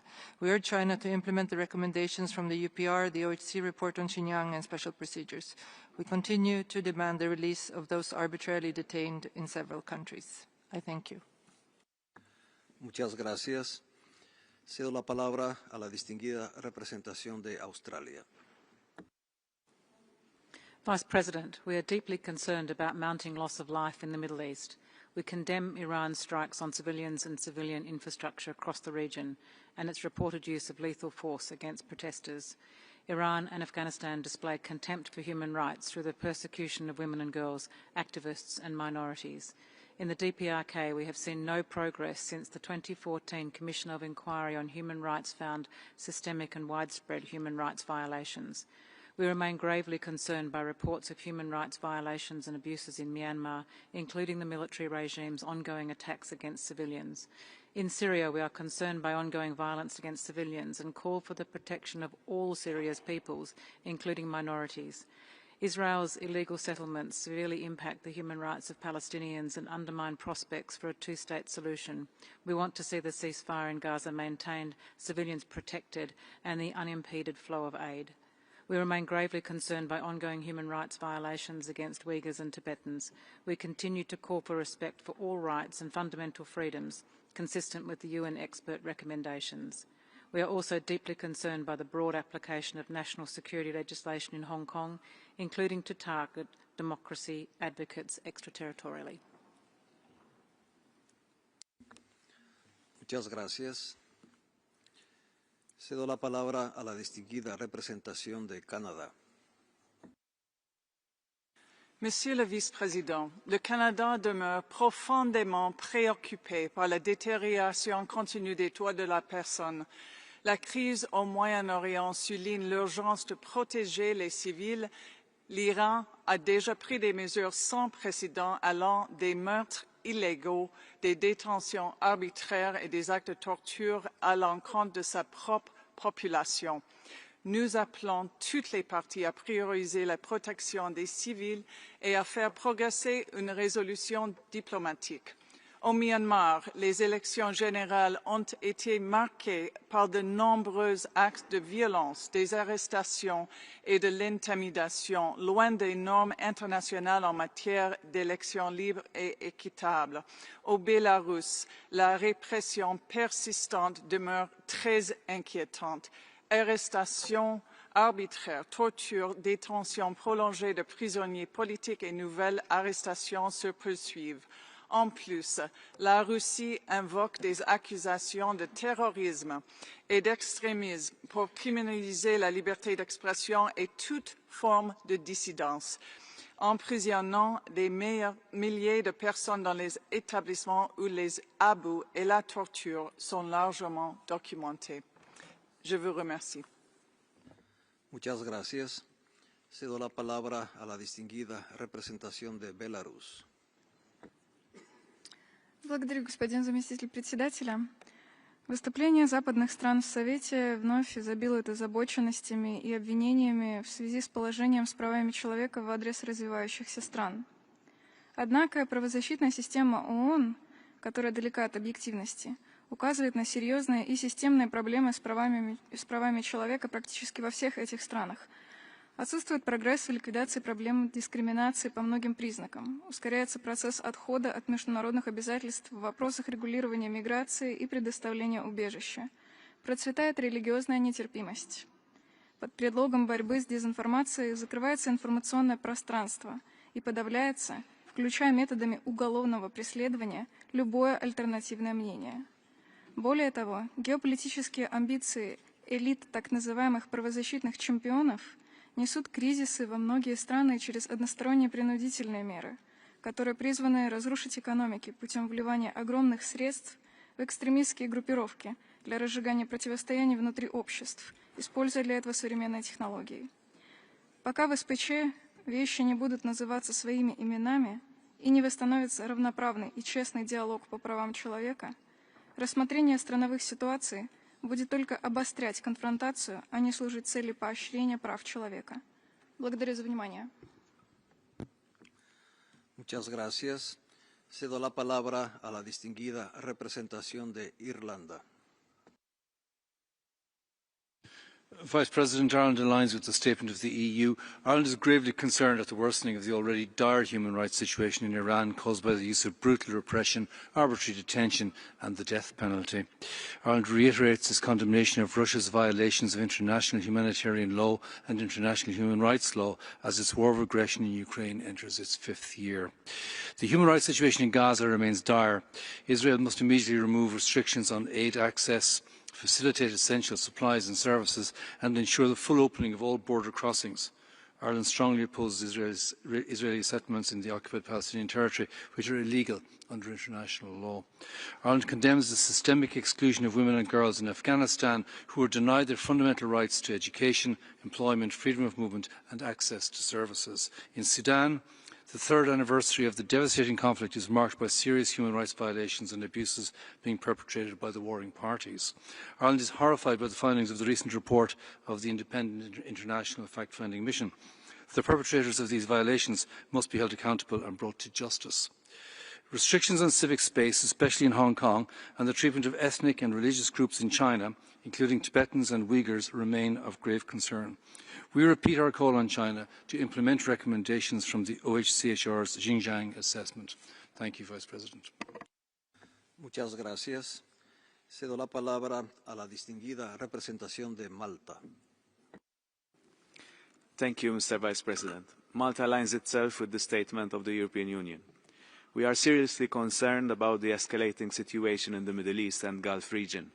Iran's military attacks on its Gulf neighbours, including civilian infrastructure, serve only to intentionally escalate an already complicated regional situation. We call on Iran to immediately halt all such attacks. We encourage the Democratic People's Republic of Korea to engage with the Special Rapporteur and other special procedures mandate holders. The Special Rapporteur in her report lists several recommendations that would improve the enjoyment of human rights of the DPRK citizens. We remind that individual persons are the rights holders and not governments. Malta maintains its consistent support to all mandate holders and investigative mechanisms. Their priceless work in the promotion and protection of all human rights demonstrate the practical impact of this Council's work on the lives of all rights holders. I thank you. Muchas gracias. Cedo la palabra a la distinguida representación de Austria. Mr. Vice President, Austria aligns with the EU statement. We reiterate our unequivocal condemnation of Russia's war of aggression against Ukraine, including the ongoing attacks on civilians and civilian infrastructure and forced deportation of Ukrainian children. Austria calls on Russia to engage in meaningful peace negotiations and agree to an immediate, full and unconditional ceasefire. We condemn the arbitrary arrests, violence and internet shutdowns during protests in Iran, as well as the disproportionate targeting of minorities, especially the Baha'i. We denounce Iranian regional strikes, urging all parties to de-escalate immediately. Austria calls for a full implementation of the Gaza peace plan, including a ceasefire, humanitarian aid, Hamas demilitarization and IDF withdrawal. We condemn illegal settlements and settler violence in the APT. A two-state solution remains the only viable path. We remain concerned about ongoing human rights violations in Afghanistan, particularly restrictions on women's and girls' rights, and condemn the persistent human rights violations and gang violence in Haiti, including child exploitation and sexual violence. Austria is alarmed by the findings of the FFM Sudan report that RSF atrocities in El Fasher may signal a genocidal path and calls for stronger civilian protection, accountability and humanitarian access. I thank you. Muchas gracias. Cedo la palabra a la distinguida representación de Alemania.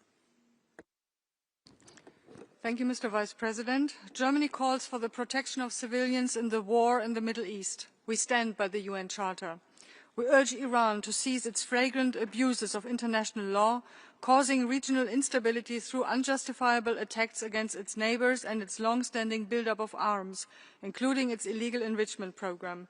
Germany reaffirms the Iranian people's right to determine their future free from brutal repression and abuse perpetrated by the Iranian government. In Europe, Russia must stop its illegal war of aggression in Ukraine, including the latest attacks on energy infrastructure and its human rights violations, as the use of conflict-related sexual violence and the deportation of Ukrainian children. On Sudan, we call for an end to grave and systematic human rights violations, and we will host the 3rd International Conference on Sudan in April. We call on Israel to resume allowing for sufficient humanitarian aid to Gaza, to refrain from any annexation in the West Bank and ensure accountability for unprecedented settler violence. We call on China to respect the universality of human rights, including freedom of opinion, religion, belief, and the press, and the rights of people belonging to minorities, particularly in Tibet and Xinjiang. In Hong Kong, the use of the national security law further erodes civil and political rights. Thank you. Muchas gracias. Cedo la palabra a la distinguida representación de Georgia. Thank you, Mr. Vice President. Systemic human rights violations continue to pose grave risks to peace, security, and human dignity worldwide. Regrettably, we continue to witness grave human rights infringements in Georgia's Abkhazia and Tringali regions, which are under the illegal occupation and effective control of the Russian Federation, as attested by the decisions of the ECHR and ICC. Torture and ill treatment, violations of rights to life and health, arbitrary detentions and kidnappings, restrictions on freedom of movement, ethnic discrimination and prohibition of education in native Georgian language have become the inseparable part of the daily life of people residing therein. Despite repeated calls by this Council and the OHCHR, access for international human rights monitoring mechanisms to the occupied regions continues to be denied by the Russian Federation, thus further aggravating the humanitarian and human rights situation therein. Mr. Vice President, Russia's full-scale invasion of Ukraine represents a blatant violation of the principles enshrined in UN Charter and Helsinki Final Act, causing immense human suffering, displacement, and destruction. Georgia reaffirms the importance of the work of the relevant international human rights mechanisms in documenting all gross violations and contributing to the ensuring of accountability. To conclude, my delegation has already expressed its concerns regarding the Venezuela and Nicaragua situations. Thank you. Muchas gracias. Cedo la palabra a la distinguida representación de Bélgica. Monsieur le Vice-président, la Belgique s'aligne sur la déclaration de l'Union européenne. Comme le haut-commissaire l'a récemment rappelé, la menace et l'emploi de la force pour résoudre les différends deviennent de plus en plus fréquents et normalisés. Les souffrances massives infligées aux civils se déroulent sous nos yeux, que ce soit en Ukraine, au Soudan, en RDC, à Gaza, au Liban, en Iran ou dans ses pays voisins. Plus que jamais, nous devons nous rappeler que la Charte des Nations Unies et la Déclaration universelle des droits de l'homme sont nées de la pire catastrophe humaine de l'histoire, la Seconde Guerre mondiale. La Belgique plaide sans relâche pour le respect du droit international humanitaire qui s'applique à tous, en tout lieu, sans exception. La protection des civils dans les conflits armés doit être garantie. Les hôpitaux ainsi que les écoles doivent être pleinement protégés. Le droit international humanitaire vise à protéger les plus faibles et à alléger les souffrances des victimes. Adopter la perspective des victimes, c'est aussi lutter contre l'impunité. Les victimes ont droit à une justice qui identifie et juge les responsables et à des garanties concrètes pour que ces violations ne se reproduisent plus. C'est dans cet esprit que la Belgique défend sans réserve l'indépendance de la Cour pénale internationale.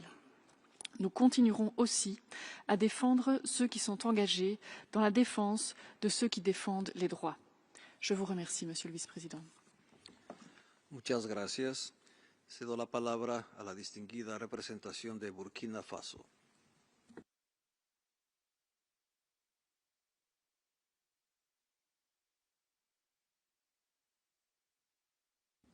No está presente.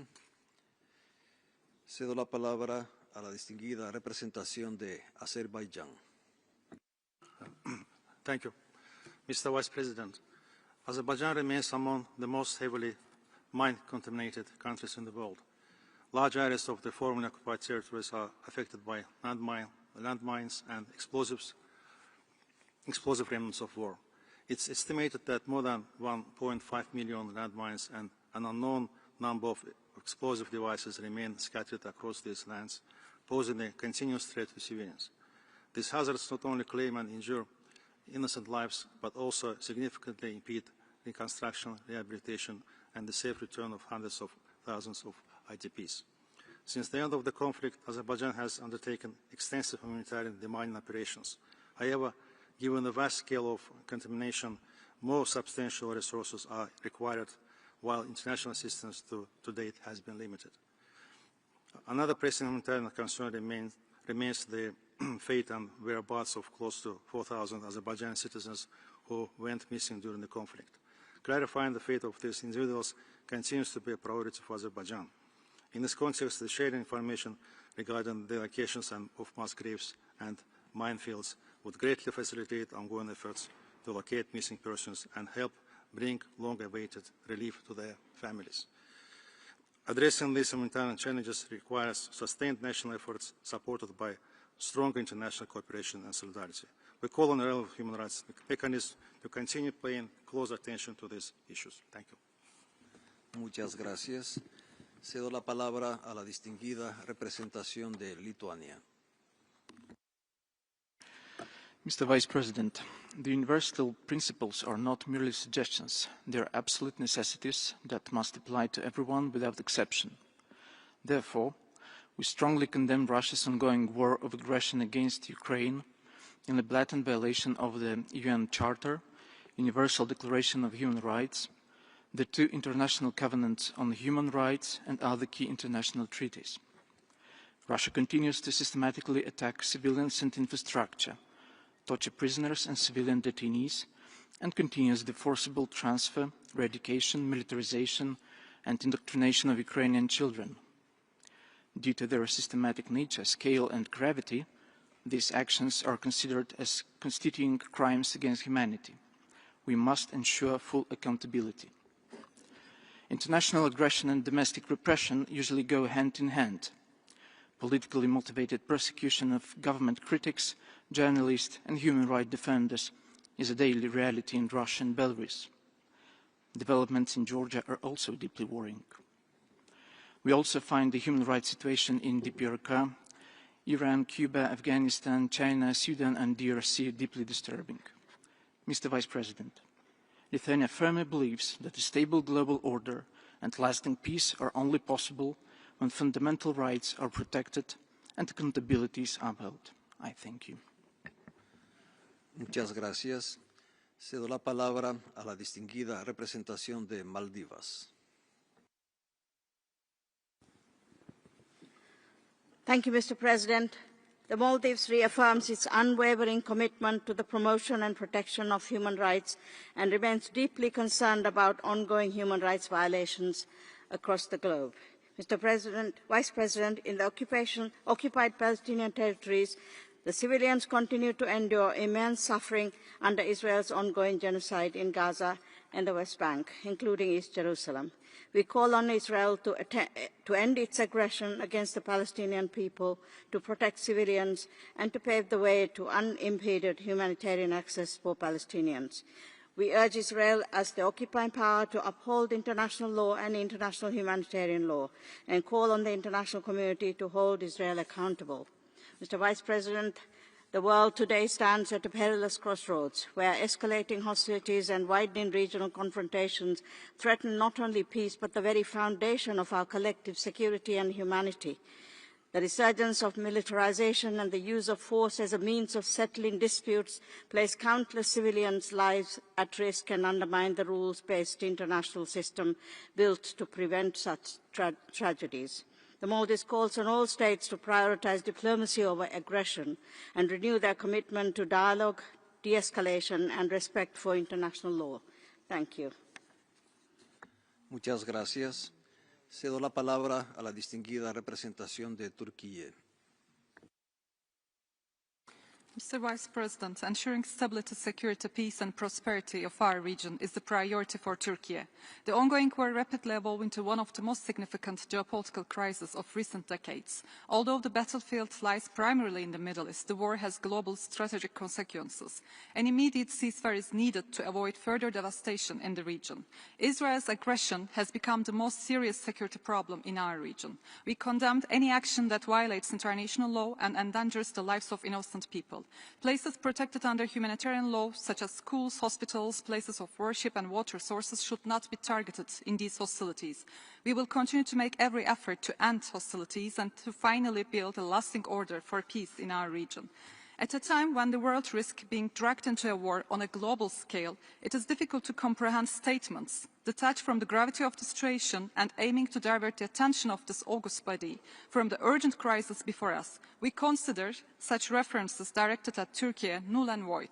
We renew our calls to the EU to address the rise of racism, Islamophobia and far-right rhetoric, coupled with increasing restrictions on pro-Palestinian voices, which undermines democratic values. Selective approaches weaken moral authority. Human rights cannot be applied with double standards. Thank you. Muchas gracias. Cedo la palabra a la distinguida representación de la República Bolivariana de Venezuela. Gracias, vicepresidente. El pasado 3 de enero, Venezuela fue víctima de una agresión militar contraria al derecho internacional y la Carta de las Naciones Unidas. Este hecho en una región de paz no puede ser normalizado. Venezuela denuncia una vez más la politización y la selectividad que rigen la actuación de ciertos miembros de este Consejo, que imponen mandatos contra países, normalmente del sur global, con claros intereses políticos y en franca violación de la Carta de las Naciones Unidas. El doble rasero debe ser erradicado de este Consejo, que transita por una grave crisis financiera al tiempo que se empeña en imponer costosos mandatos que no tienen ningún impacto positivo en materia de derechos humanos y anulan el diálogo y la cooperación genuina. Solo el mandato impuesto por los países occidentales contra Venezuela alcanza casi 10 millones de dólares que podrían ser utilizados para garantizar el buen funcionamiento de este Consejo en materia de cooperación. Instamos a este Consejo a emprender acciones que cumplan sus propósitos originales y no contribuyan a la erosión del sistema multilateral. Finalmente, reiteramos nuestro firme apoyo al principio de una sola China. Muchas gracias, señor vicepresidente. Muchas gracias. Cedo la palabra a la distinguida representación de Afganistán. Thank you, Mr. Vice President.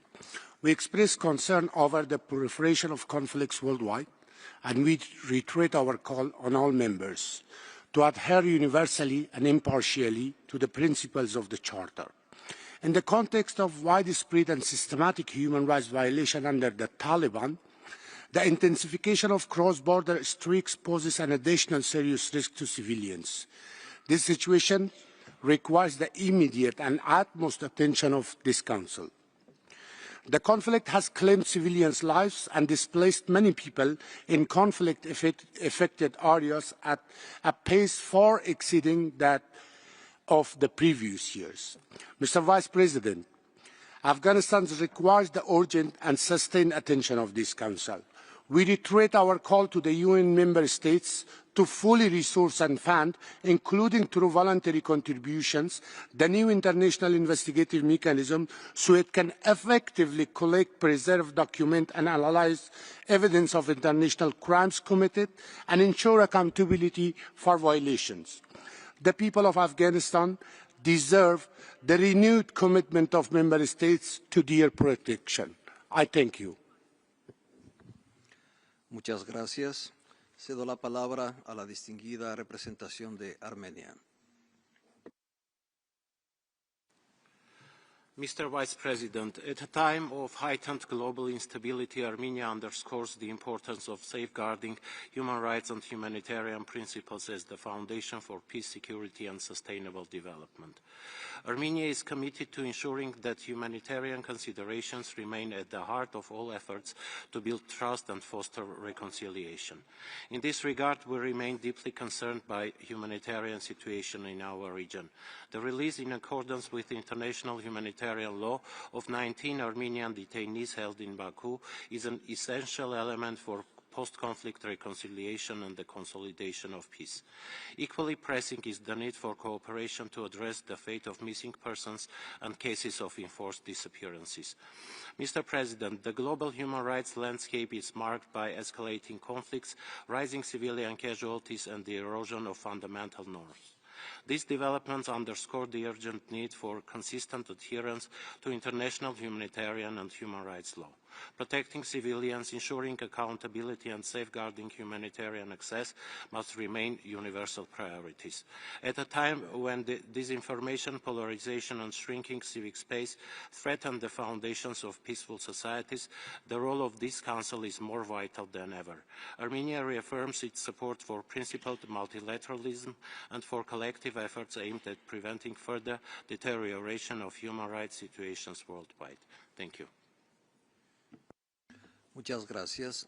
Cedo la palabra a la distinguida representación de Sudán. شكرا السيد نائب الرئيس.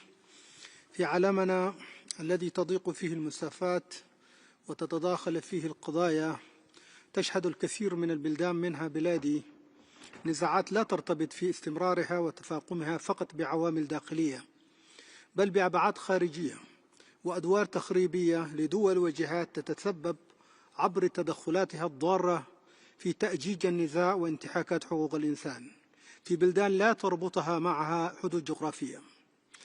لقد ظلت ميليشيا الدعم السريع المتمردة ببلادي رغم سجلها الإجرامي والإرهابي تجد دعما عسكريا وسياسيا وماليا وإعلاميا تضليليا خارجيا مستمرا، وذلك في تجاهل تام لفظاعة الجرائم المرتكبة من هذه الميليشيا، ومنها جريمة الإبادة الجماعية والجرائم ضد الإنسانية وكل أشكال جرائم الإرهاب من ترويع الآمنين وتعدي على المطارات المدنية والاحتجاز والاختفاء من أجل طلب الفدية واستهداف المؤسسات الدبلوماسية وغيرها. إيمانا من بلادي بالتعددية ودور مؤسسات التعاون الدولي تجدد دعوتها عبر هذا المنبر الموقر إلى إدانة هذا النوع من التدخلات الضارة وإدانة نقل وتجنيد المرتزقة للمشاركة في معارك لا صلة لهم بها. إن استغلال المرتزقة يمثل انتهاكا لحقوق الإنسان لما يمثله من استغلال حاجة أشخاص للمال والعمل والزج بهم في معارك ضد آخرين في مشهد واضح لاستغلال الإنسان لأخيه الإنسان ومظهر من مظاهر الاتجار بالبشر، هذا فضلا عن الانتهاكات التي يرتكبونها. السودان يجدد دعمه لمبدأ وحدة الصين ويشيد بالتقدم الذي أحرزته الصين في مجالات حقوق الإنسان بما في ذلك تحقيق التنمية والعدالة الاجتماعية. شكرا السيد نائب الرئيس. Muchas gracias. Cedo la palabra a la distinguida representación de Eritrea. Thank you, Mr. Vice President. The Council's current practice increasingly raises questions about consistency in how its work is prioritized. Requests for new activities under thematic mandates frequently encounter obstacles, with the liquidity crisis cited as justification to scale them back or delay their implementation. We fully acknowledge that the financial constraints must be taken seriously. However, the same level of restraint does not appear to apply to country-specific mandates, which continue to expand outside the parameters set by the Council's guiding documents and without comparable scrutiny. This imbalance is difficult to understand at a time when the Council repeatedly points to limited resources. The disproportionate attention directed at certain countries risks turning human rights mechanisms into instruments of pressure rather than platforms for cooperation. When mandates are shaped more by political dynamics than by objective need, the credibility of the Council inevitably suffers. If the Council is to retain the confidence of all Member States, its work must reflect balance, transparency, and equal treatment in how priorities and resources are determined. A Council that applies different standards to different states weakens the very system it claims to protect. I thank you, Mr. Vice President. Muchas gracias. Cedo la palabra a la distinguida representación de la República Popular Democrática de Corea. Thank you, Mr. Vice President. In the DPRK, all state activities are devoted to serving the people, and the dignity and rights of the people are safeguarded through institutional frameworks, legal protections, and practical implementations. Significant progress has been achieved in all aspects of human rights protection, including improvement of the people's living standards, development of public health, education for younger generation, and provision of housing. In my country, state policies are formulated in the best interest of the people, which are set as the absolute criteria, and are continuously revised and supplemented in accordance with the requirements of development. The urgent issues that the HRC and OHCHR should pay due attention to are the institutional and chronic human rights violations prevalent in Western countries. Issues such as racism, xenophobia, hate crimes, human trafficking, sexual violence, and drug-related crimes remain pressing concerns that demand thorough and genuine efforts to confront and resolve. The issue of Japan's responsibility for its past crimes committed in Asia in the last century also remains unresolved. The systematic and organized war crimes constitute grave crimes against humanity for which no status of limitations should apply. Before concluding my speech, I'd like to reaffirm my country's oppositions and rejection of any attempts to interfere in the internal affairs of the sovereign states such as China, Venezuela, and Belarus, etc. I thank you, Mr. Vice President. Muchas gracias. Cedo la palabra a la distinguida representación de la Federación de Rusia. Господин председатель, хотел бы вновь привлечь внимание Совета к преступной сущности ненацистского киевского режима, узурпировавшего власть в 2014 году в результате кровавого антиконституционного переворота. Опасаясь, что эскалация на Ближнем Востоке может привести к потере интереса к украинской проблеме и ослаблению поддержки со стороны Запада, Киев делает все для того, чтобы оставаться в западном медийном поле, даже если цена этому жизни невинных людей. 10 марта им совершено очередное чудовищное преступление против мирного населения нашей страны. Нанесен прицельный ракетный удар по Брянску, от которого пострадал оживленный деловой квартал, расположенный вблизи Брянского государственного инженерно-технологического университета, многоквартирных жилых домов, коммерческих и производственных предприятий, учреждений общепита. В результате этой атаки погибли 7 и ранены 42 человека. Удар был нанесен с применением дальнобойных британских ракет «Шторм Шэдоу». Зеленский уже публично отчитался содеянным перед своими западными хозяевами, которые несут всю полноту ответственности за последствия данного удара, повлекшего жертвы среди гражданского населения. Также 10 марта украинская сторона преднамеренно нанесла при помощи БПЛА удар по медицинскому учреждению на территории ДНР. Погибло 8 медиков. 10 человек получили ранения. Призываем СПЧ, Верховного комиссара ООН по правам человека и возглавляемое управление отказаться от политики двойных стандартов и дать адекватную, четкую, недвусмысленную оценку по этим чудовищным нападениям киевского режима на гражданские объекты. Благодарю за внимание. Muchas gracias. Cedo la palabra a la distinguida representación de Ucrania. Mr. Vice President, we remain deeply concerned about the grave and systematic human rights violations in many regions of the world. Discussions confirm that countries where governments attack their own people and disregard human rights create preconditions to support or enable acts of aggression by states in violation of international law. When fundamental freedoms are denied, civic space is closed, and accountability is absent, the consequences often extend beyond borders and contribute to wider instability.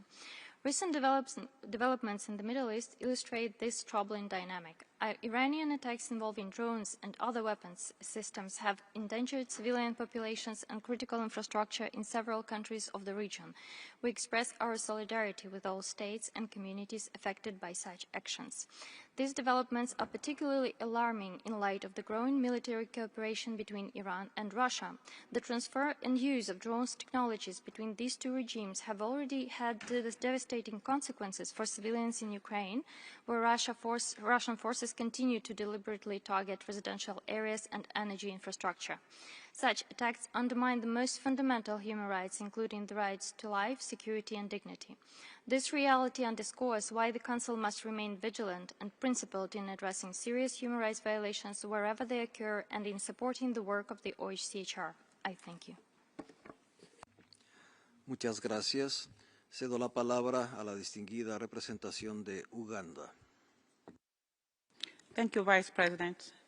The growing practice of this Council in adoption of country-specific resolutions without the consent of the countries has not only proven expensive amidst the ongoing liquidity crisis, but also turned out non-productive, and it should concern us all. The Council needs to address the human rights in a global context, Mr. Vice President, through a constructive, non-confrontational, non-politicized, and a non-selective dialogue-based approach. The unfortunate trend that we witness of alignment with the most powerful and cherry-picking between one wrong over another should not have a place in this Council. Human rights violations anywhere by whomever should be condemned equally by the Council. We agree that two wrongs indeed don't make a right, even three don't. However, both wrongs must be called out and addressed impartially and objectively. The name-calling and shaming of a select few states under the leadership of the mighty and powerful penholders that are not any innocent to human rights abuses should not be celebrated by this Council, at least not in 2026. Uganda, as the current chair of the non-aligned movement, will maintain a non-aligned principle and non-interference into human rights, into the internal affairs of other countries. However, we remain very committed to cooperating with the Council and productive mechanisms like the UPR that affords us a real chance to promote and protect human rights for all objectively. I thank you. Muchas gracias. Cedo la palabra a la distinguida representación de Sudán del Sur. Mr. Vice President, South Sudan aligns with the African Group and NAM statements. We underscore that as the Council has reached its 20-year anniversary, it should be guided by the principle of impartiality, universality, objectivity, non-selectivity, which were the main drivers for the reform in March 2006. Human rights discussion should promote constructive dialogue and genuine cooperation rather than confrontation or politicization. Respect for sovereignty and national ownership remains essential to achieving durable progress. Country-specific mandates should be subjected for prior consent of countries concerned to ensure the required cooperation. Efficiency and rationalization of the Council is crucial to avoid duplication of work, parallel mandates, and overlapping amid the current global landscape and financial constraints. South Sudan reaffirmed its unwavering support to One China principle and reject any interference in China's internal affairs. In conclusion, we call upon the international community to support countries facing complex transitions, including South Sudan, through technical assistance and capacity building as the best way to promote and protect human rights worldwide. I thank you, Mr. Vice President. Muchas gracias. Cedo la palabra a la distinguida representación de Cambodia. Thank you, Mr. Vice President. In today's volatile international environment, Cambodia urges all members of the international community not only to reaffirm but also to act in full accordance with the purposes and principles enshrined in the United Nations Charter, especially respect for the sovereignty and territorial integrity of states, non-interference in the internal affairs of states, and the renunciation of the threat or use of force in international relations. In this spirit, Cambodia reaffirms its support for the One China principle and its respect for China's sovereignty and territorial integrity. Cambodia emphasizes that matters concerning Hong Kong, Xinjiang, and Xinjiang fall within China's internal affairs and should be free from external interferences. Cambodia supports China's human rights journey and commends China's achievements, which have also made significant contribution to global human rights. Lastly, Cambodia stresses the importance of maintaining social stability, promoting economic development, fostering ethnic solidarity, while ensuring the protection and promotion of human rights and fundamental freedoms for all individuals in accordance with international law. Cambodia urges all actors in the international community to uphold these principles and work constructively towards peace, stability, mutual respect, and shared growth. I thank you. Muchas gracias. Cedo la palabra a la distinguida representación de Arabia Saudita.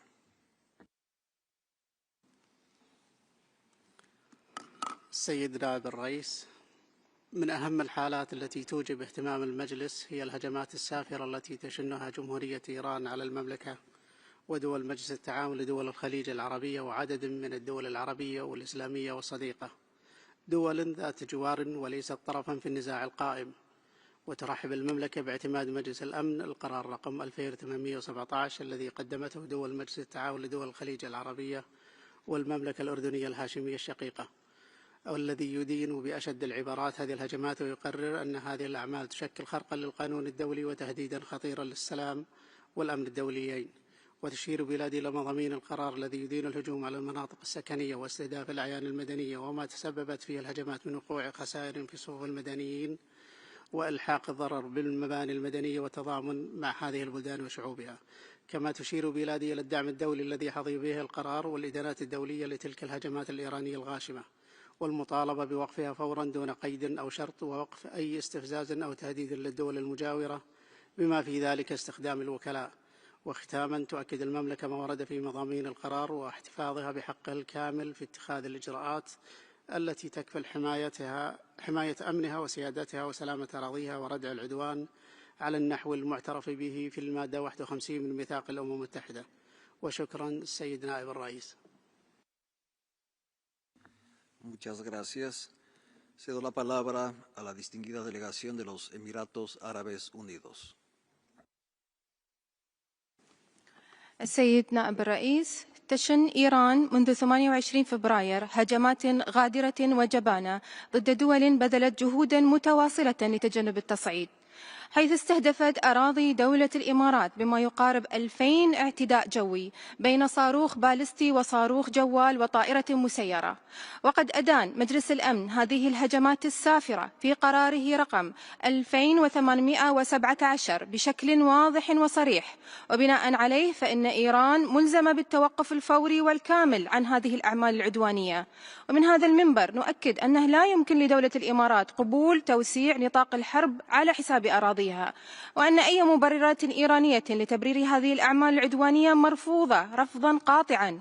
السيد نائب الرئيس، إن لهذه الهجمات غير القانونية تداعيات خطيرة على التمتع بالحقوق الأساسية، وعلى رأسها الحق في الحياة والأمن، والحق في الصحة، والحق في مستوى معيشي لائق. وبالتالي تؤكد دولة الإمارات أنها لن تتهاون في حماية أراضيها وسكانها، كما تحتفظ بحقها الأصيل في الدفاع عن النفس وفقا للقانون الدولي. وفي الختام، تدعو دولة الإمارات هذا المجلس إلى إدانة هذه الانتهاكات الصارخة للقانون الدولي الإنساني ورفض كافة الأعمال العدوانية التي تهدد الأمن والاستقرار الإقليمي. شكرا السيد نائب الرئيس. Muchas gracias. Cedo la palabra a la distinguida representación de Kazajstán.